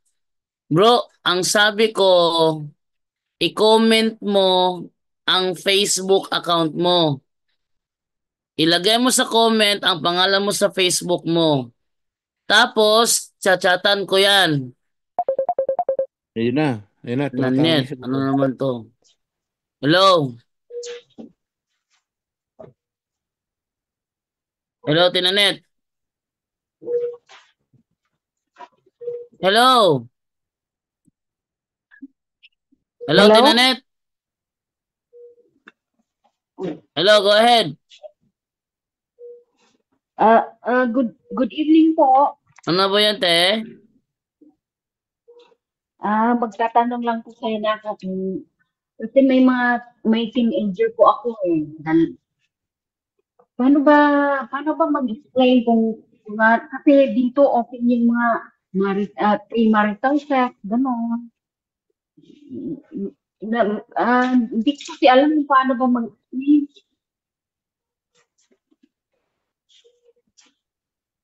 Kasi half po yung mga anak ko, open yung ano nila dito, may yung premarital sex, gano'n. Brother Angel, pakisagot. Sa'yo yan. Hingi lang ng suggestion. Brother Angel, sagot mo, Brother Angel. Hello, narinig po ako? Opo. Ayun. So, ano po yung pwede natin, ano po yung tanong nyo ngayon? Sabi nyo na uso yung mga premarital sex. Totoo po yan. Mga pamangking ko nga, problemado din ng mga ano ko, yung mga kapatid ko dahil talagang ano, di ba? May Uso ngayon teenager yan sa kasi mga akong pamangkin. tatlo. Di lang naman po kayo, no? So, yun nga ano lang ngayon, kakakasal lang, civil. Sinabi ko na nga wag mag-civil, nag-civil pa. So, siyempre, fornication pa rin yun. So, basahin mo nga bro Jando, biblically, bawal po kasi yun eh, no? Unang Korinto 7, 36-37, bro Jando, tingnan natin na. Sabihin niyo na lang po sa Biblia, bawal yan. Para kahit pa Unang paano eh, Korinto 7:36-37. tingnan natin. Ito sabi dito, kung inaakala ng isang lalaki na nagkakaroon siya ng masiding pagnanasa sa kanyang katipan, at dahil Mm. dito'y kailangan pakasal sila. Pakasal na sila. Ito ay hindi kasalanan. Ngunit Mm. kung ipinasya niyang huwag pakasalan ng kanyang kasintahan at hindi naman siya napipilitan lamang at siya'y may lubusang papipigil sa sarili, mabuti ang ganitong kapasyahan. So, dun sa 36 po, ibalik natin sa 36, kasalanan talaga yung malaki yun. Malaking-malaking kasalanan sa Diyos yan. Sabi niya, kung inaakala ng isang lalaki na kakaroon siya ng masidhing pagnanasa sa kanyang katipan, ay dahil dito, kailangan pakasal sila. So, kasi kapag hindi sila kasal talaga, nagkakasala sila, ang tinatawag dyan, fornication. So, kapag ikay nagkakasala ng fornication, premarital sex, sabihin niyo po, magle-lead yun sa mortal sin. At kapag mortal sin, nakamatayan natin para medyo baka matakot sila, CCC 1035 nga bro Jando. Para marami ganyan ganyan, hindi inaasahan yan eh. Wait lang, Oo. Mother Angel, ha? Mm. Kailangan ko pang buklatin kung saan ko ba nalagay yon. Wait lang.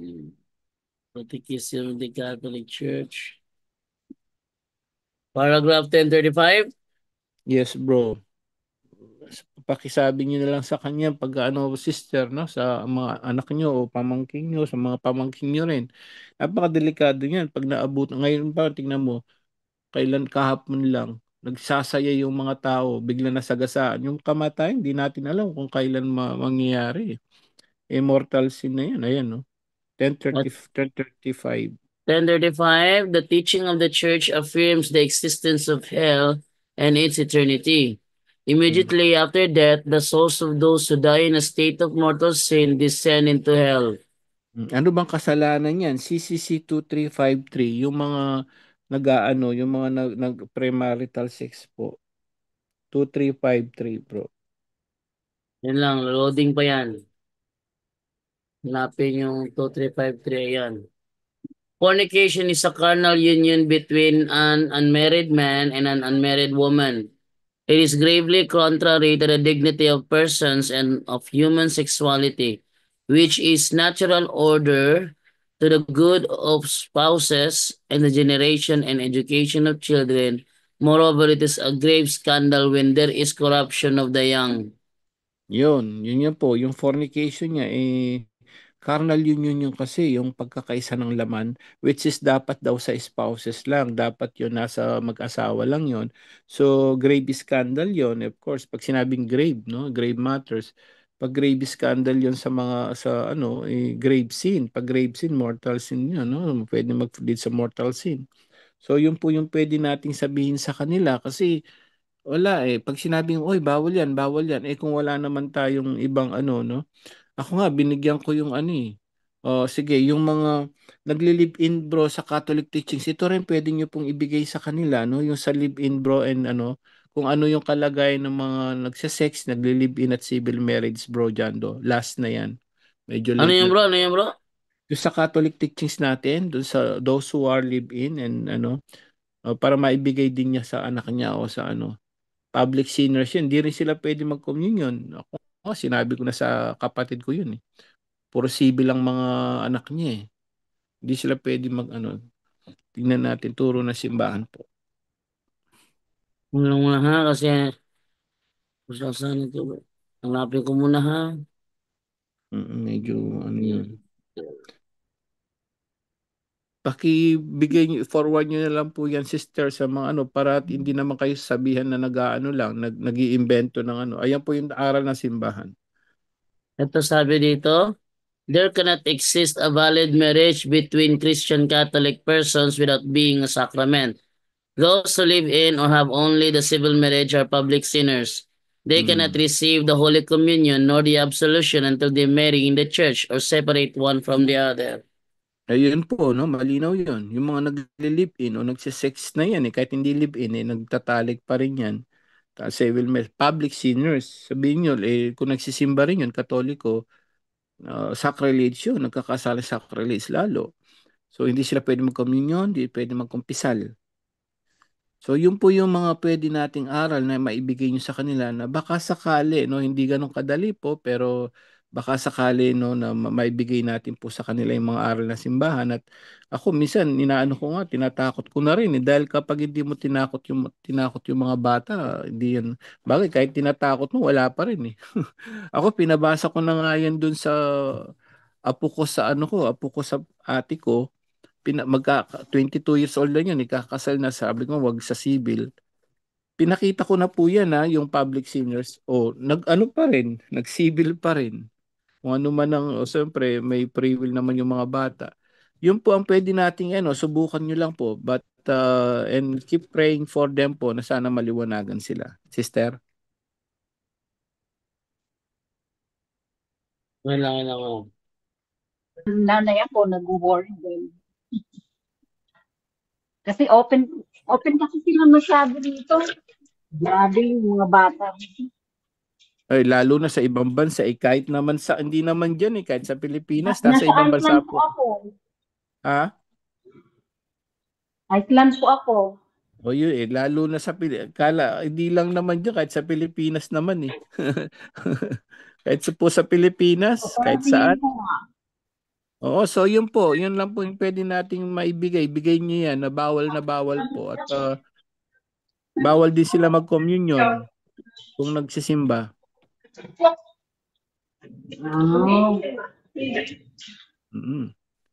Ibigay niyo na lang po yan, yung sagot natin dito kamo. Turo ng simbahan. Para, galing sa Diyos yan kamo na lang para maano sila sa baka sakali po. Okay, salamat po. May isa pa po akong talita dito. Sige, last na lang yan, te, kasi 10:21 na. Ay, tanong ko lang kasi yung asawa ko po, Bana ba, yung lalaki ba? Siya, Lutheran. Masakit daw yung paa niya. Hindi siya makalakad masyado ba? Hindi ko bang gamitin yung holy and exercise oil? Hindi po siya Catholic. Angel? Hindi, pwede daw gamitin yung holy and exercise all sa protestante. Bro Romer? Bro Romer? Lutheran Church member daw, bro. Okay. Bro Romer? Ay, narinig bro? Narinig? Sige, Yes, go ahead, bro, bro, go yes. ahead. So kapag sa Lutheran naman, walang problema as long as ganito yan, yung effectivity po, nandun po yan sa disposisyon ng tao. Once naniniwala siya na ito na exorcism oil ay talaga yung galing talaga yung sa simbahan ng Katolika na epektibo talaga, yung may faith talaga siya, meron talaga yung healing pero hindi talaga yung total. Ganyan. Hindi talaga total. Sa mga iba na relihiyon na napunta dito, tapos naka-experience sila talaga ng healing, kasi ang ginawa nila, bumalik sila sa simbahan. Grabe yung conversion nila, totally healed talaga sila. So sa mga na-experience din namin, na deliverance ng pare, Muslim, pero hindi naman siya bumalik din siya sa pagka-Islam, ganun pa rin yung ano niya, yung anong tawag niyan, yung kaso niya, kung ano ang iniinda niya, anong reklamo niya, anong harassment niya. So kapag nandito ka sa totoo na simbahan talaga, matatanggap mo yan talaga. Kapag wala kang sinayang na grasya. Kasi bakit yung mga Katoliko ang tagal gumaling? Kasi ang dami ng grasya na pinagkaloob sa kanila ng Diyos, pero sinayang. Kaya nga, ang daming nadidelay na healing dahil doon. Pero doon sa mga ibang relihiyon na pumunta dito tapos nakatanggap sila talaga ng katotohanan, healing na yon. Hindi yung ibig sabihin na ano yun, yung mga sacramentals natin, nagpo-flow yan sa sarili natin eh. Yung ano yan, ang paggamit natin. Kung ano ang paniniwala ng Katoliko, full yon, yung ano, full talaga ang knowledge yan. Tsaka nagpo-flow yan doon sa mga sacramentals, meron talaga yung effect. Pero ikaw na gumamit, for example, pinagamit mo siya, tapos hindi naman siya naniniwala, paano yung healing? Depende na yan sa Diyos kung anong gagawin niya kasi hindi naman nililimitahan natin yung kapangyarihan ng Diyos, di ba? Kahit na sa iba, meron talaga sila na ano, matatanggap talaga na healing.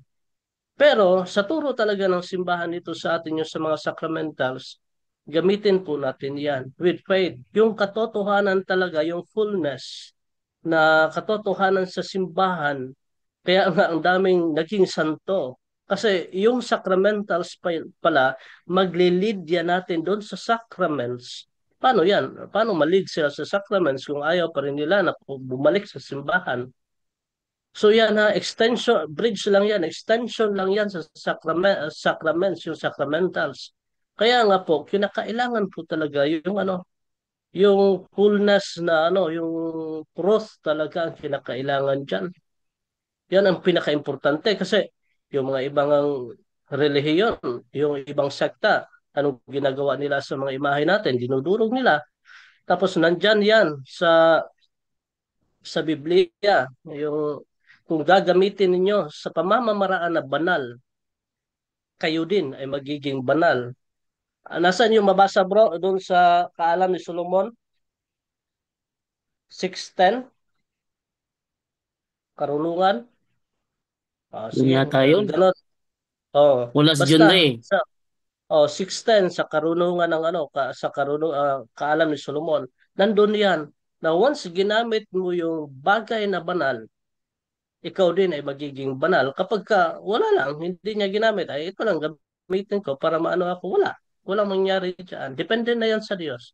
Kung anong ibibigay na kapangyarihan dyan, yung healing. Sabi ko kanina, yung healing talaga, wala yan, hindi yan nagdedepende doon sa yung hinihingi natin na, Lord, mahil lang ako. Tapos yung ugali mo ganun pa rin. Hindi ganun ang Diyos. Anong sabi ng Diyos? Na humayo ka at huwag nang magpakasala. Yun ang sabi niya sa mga na-heal. Kaya nga ano palang punto doon sa healing, yung sa mga sacramentals, is conversion. Importante. So paano nila matanggap yung fullness kapag wala din sila sa simbahan? Kaya nga merong healing pero hindi talaga totally. So yun lang, gamitin natin yung mga sacramentals natin na nasa kabanalan. Kasi once na nasa kabanalan ka, ang demonyo takot na takot sa sacramentals na dala mo, sa krus na dala mo, pero kapag ka nasa mortal sin ka, kapag kailapat mo yan sa mga puses, tatawanan ka lang. Sasabihan ka talaga ng puses, wag mo naman akong kilitiin sa krus na dala mo. O, ganun talaga sila. Pero basta nasa kabanalan ka, nakita pa lang yung muka mo, sisigaw na yan. Ang pangit ng mukha mo. Magsabi talaga yung demonyo niyan. Laki ng tiyan mo. Nasabihan na talaga tayo ng demonyo niyan. Hindi lang ako, ang dami na dito. Kaya nga, kapag ginamit natin yan na buong puso, yun ang importante yan. I-catechize natin kahit na sila. Dami ko nang kinatechize na ano, na may pasyente ako dito na sabi niya, pumila siya sa deliverance. Nagsabi siya na, ay, nagdrama lang naman kayo dito. Deliverance ko ba siya? Wala, pinatayo ko, pinauwi ko. Kasi hindi naman yan kailangan sa mga tao na hindi naniniwala. Pinauwi ko talaga kasi hindi epektibo yung mga prayers natin sa deliverance once na ayaw nila. Hindi sila naniniwala. So yun lang po, sana na tayo din, ipakita po natin talaga yung dahan-dahan lang na no, dahan-dahan lang na na pagkatikais sa kanila na sana naman sila ay matauhan din kasi ang dami nang bumalik sa Iglesia Katolika dahil lang po doon sa sacramentals na ginamit nila.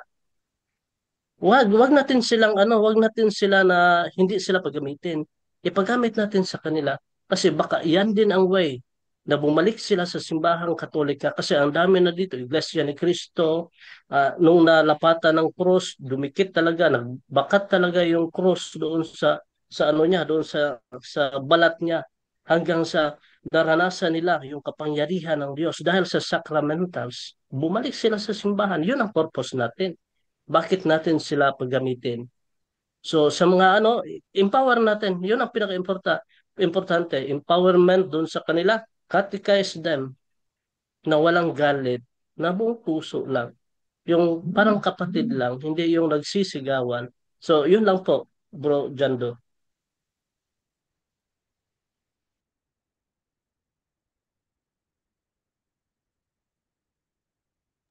Bro Jando, Bro Angel. Yes, bro. Bro Jando, nasan ka na? Sister Nanette, nandiyan ka pa po ba? Sister Nanette?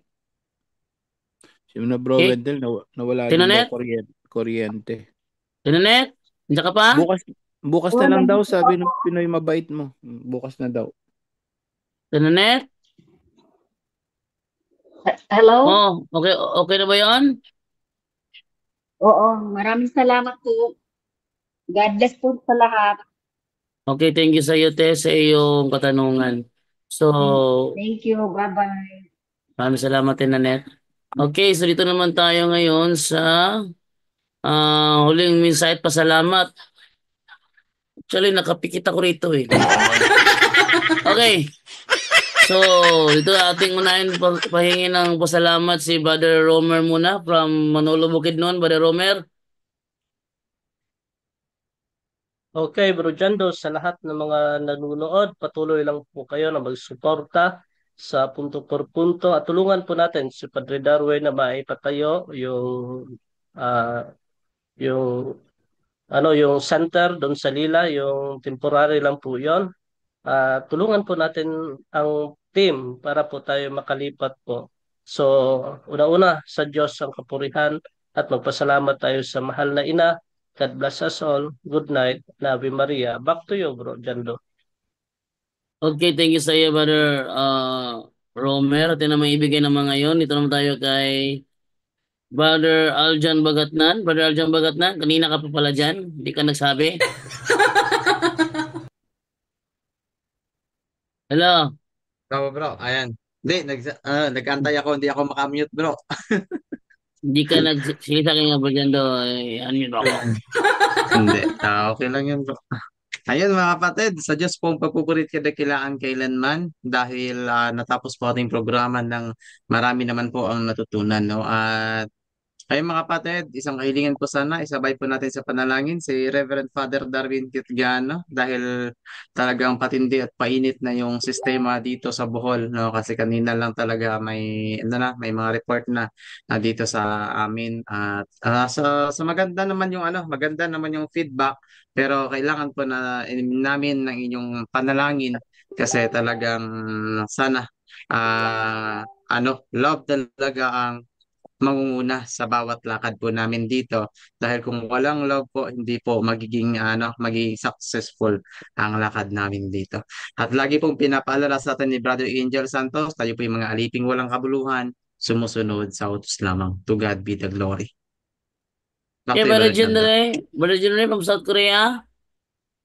Yes, congrats pala kay Brother Aljan. Taga Bohol na talaga, Brother Aljan. No? Sabi niya, ah, sabi niya, palagi talaga sa dito sa amin. Amin.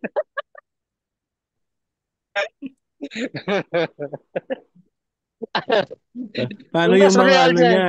Paano yung mga aso niya dun sa kanila? Yung mga aso mo, bro? Paano? To be followed na, Brother Angel.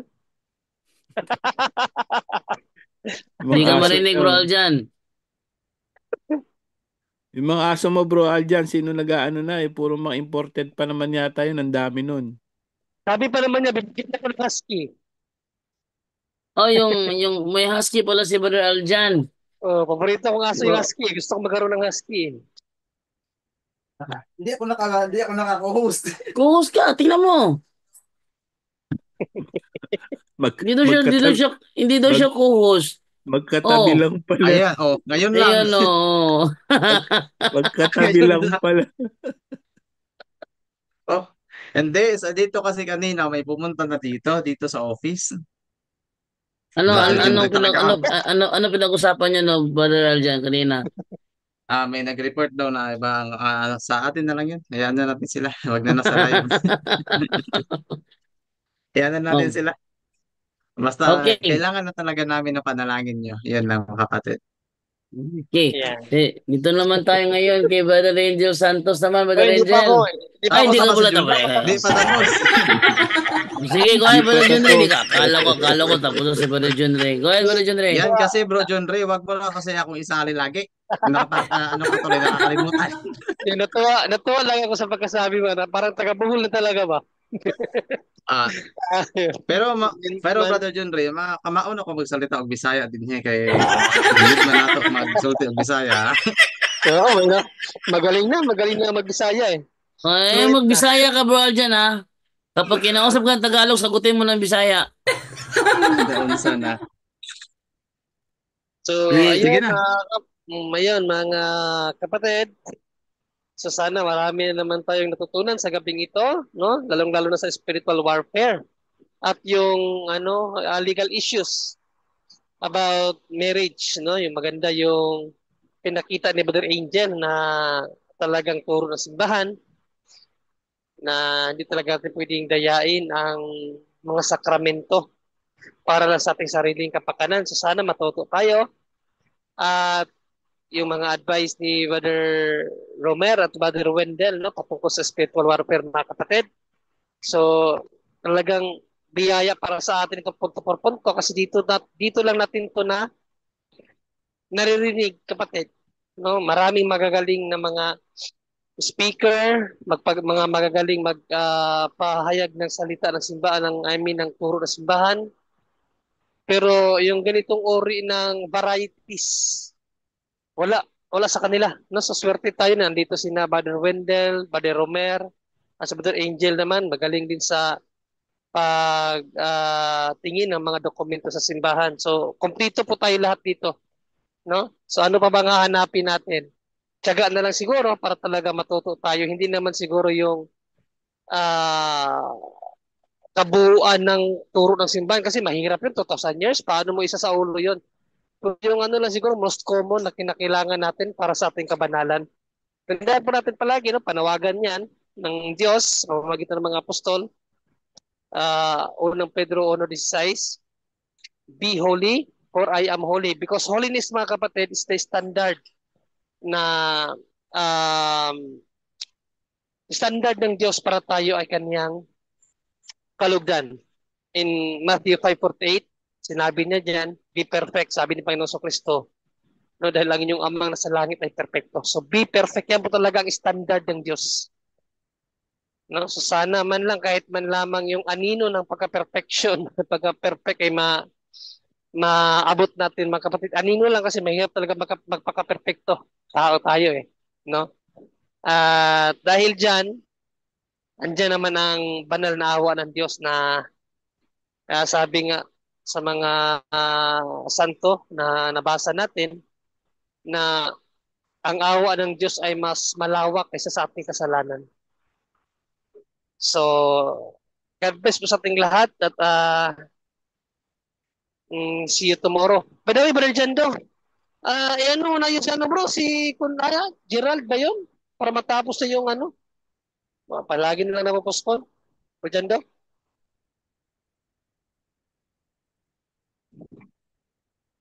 Brother Jando. Ayun, kumuha ng didi ni Sainara, Bro John Ray. Kumuha ba? Ayan, no? So, sana matuloy na yung hamon sa akin ni Gerald kung paano, ba? Ni Brother Gerald, yung INC. Kasi siya pa naman naghamon sa akin na patunayan ko daw ng Roman Catholic Church ang siyang tunay na Church of Christ o ang tunay na iglesia. Nakatatlong linggo na eh.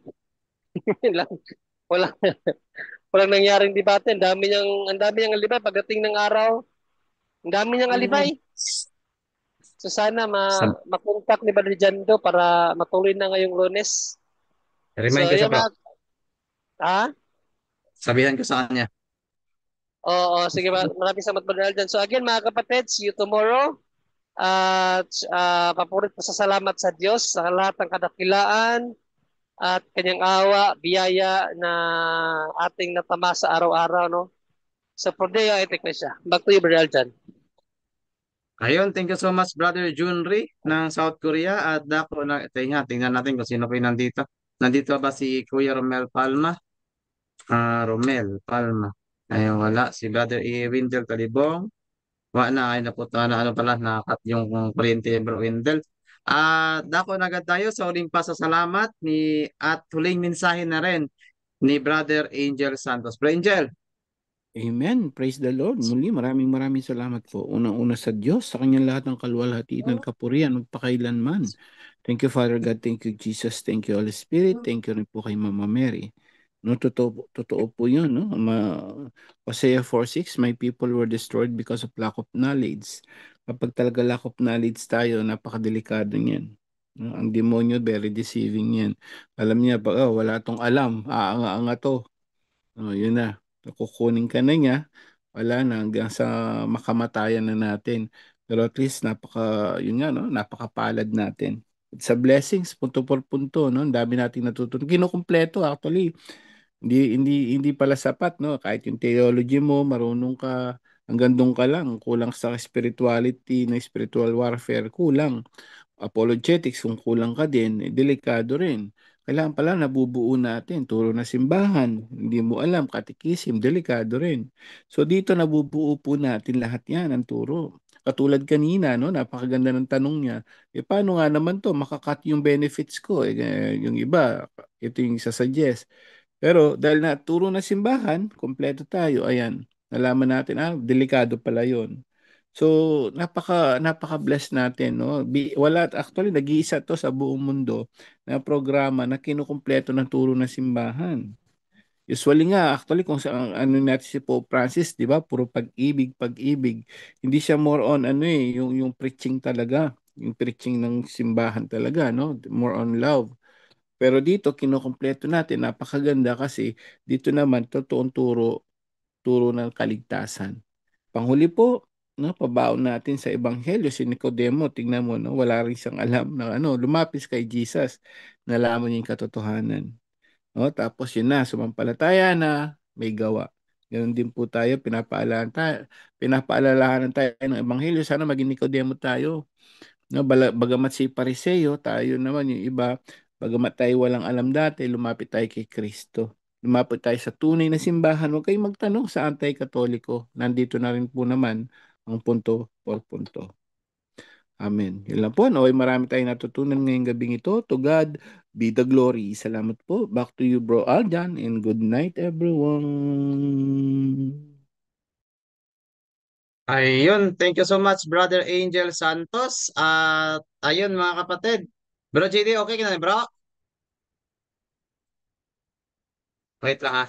Ayun mga kapatid, at lagi po pinapaalala sa atin ni Father Darwin, umpisahan po natin sa panalangin ng ating programa at syempre, tatapusin din po natin.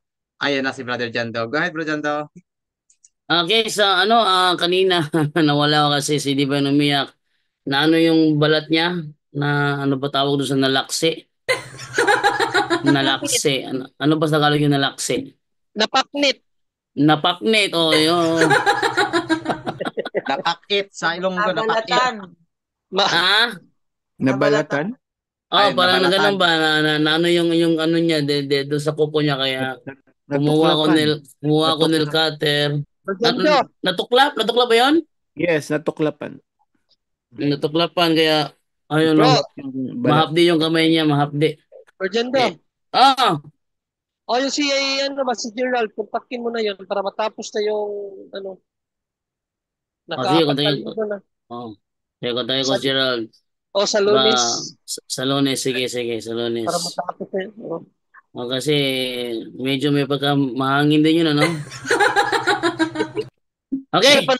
Siya pa naman nag-propose niyan. Oo. Okay, maganda naman yung proposal niya. Okay, so hanggang dito na lamang po tayo. Salamat po sa inyo. Umiiyak po si Divan dahil mahapdi pa yung kamay niya. Kaya, oh, what? Alibe, what's wrong? Yayay pa rin? Alibe,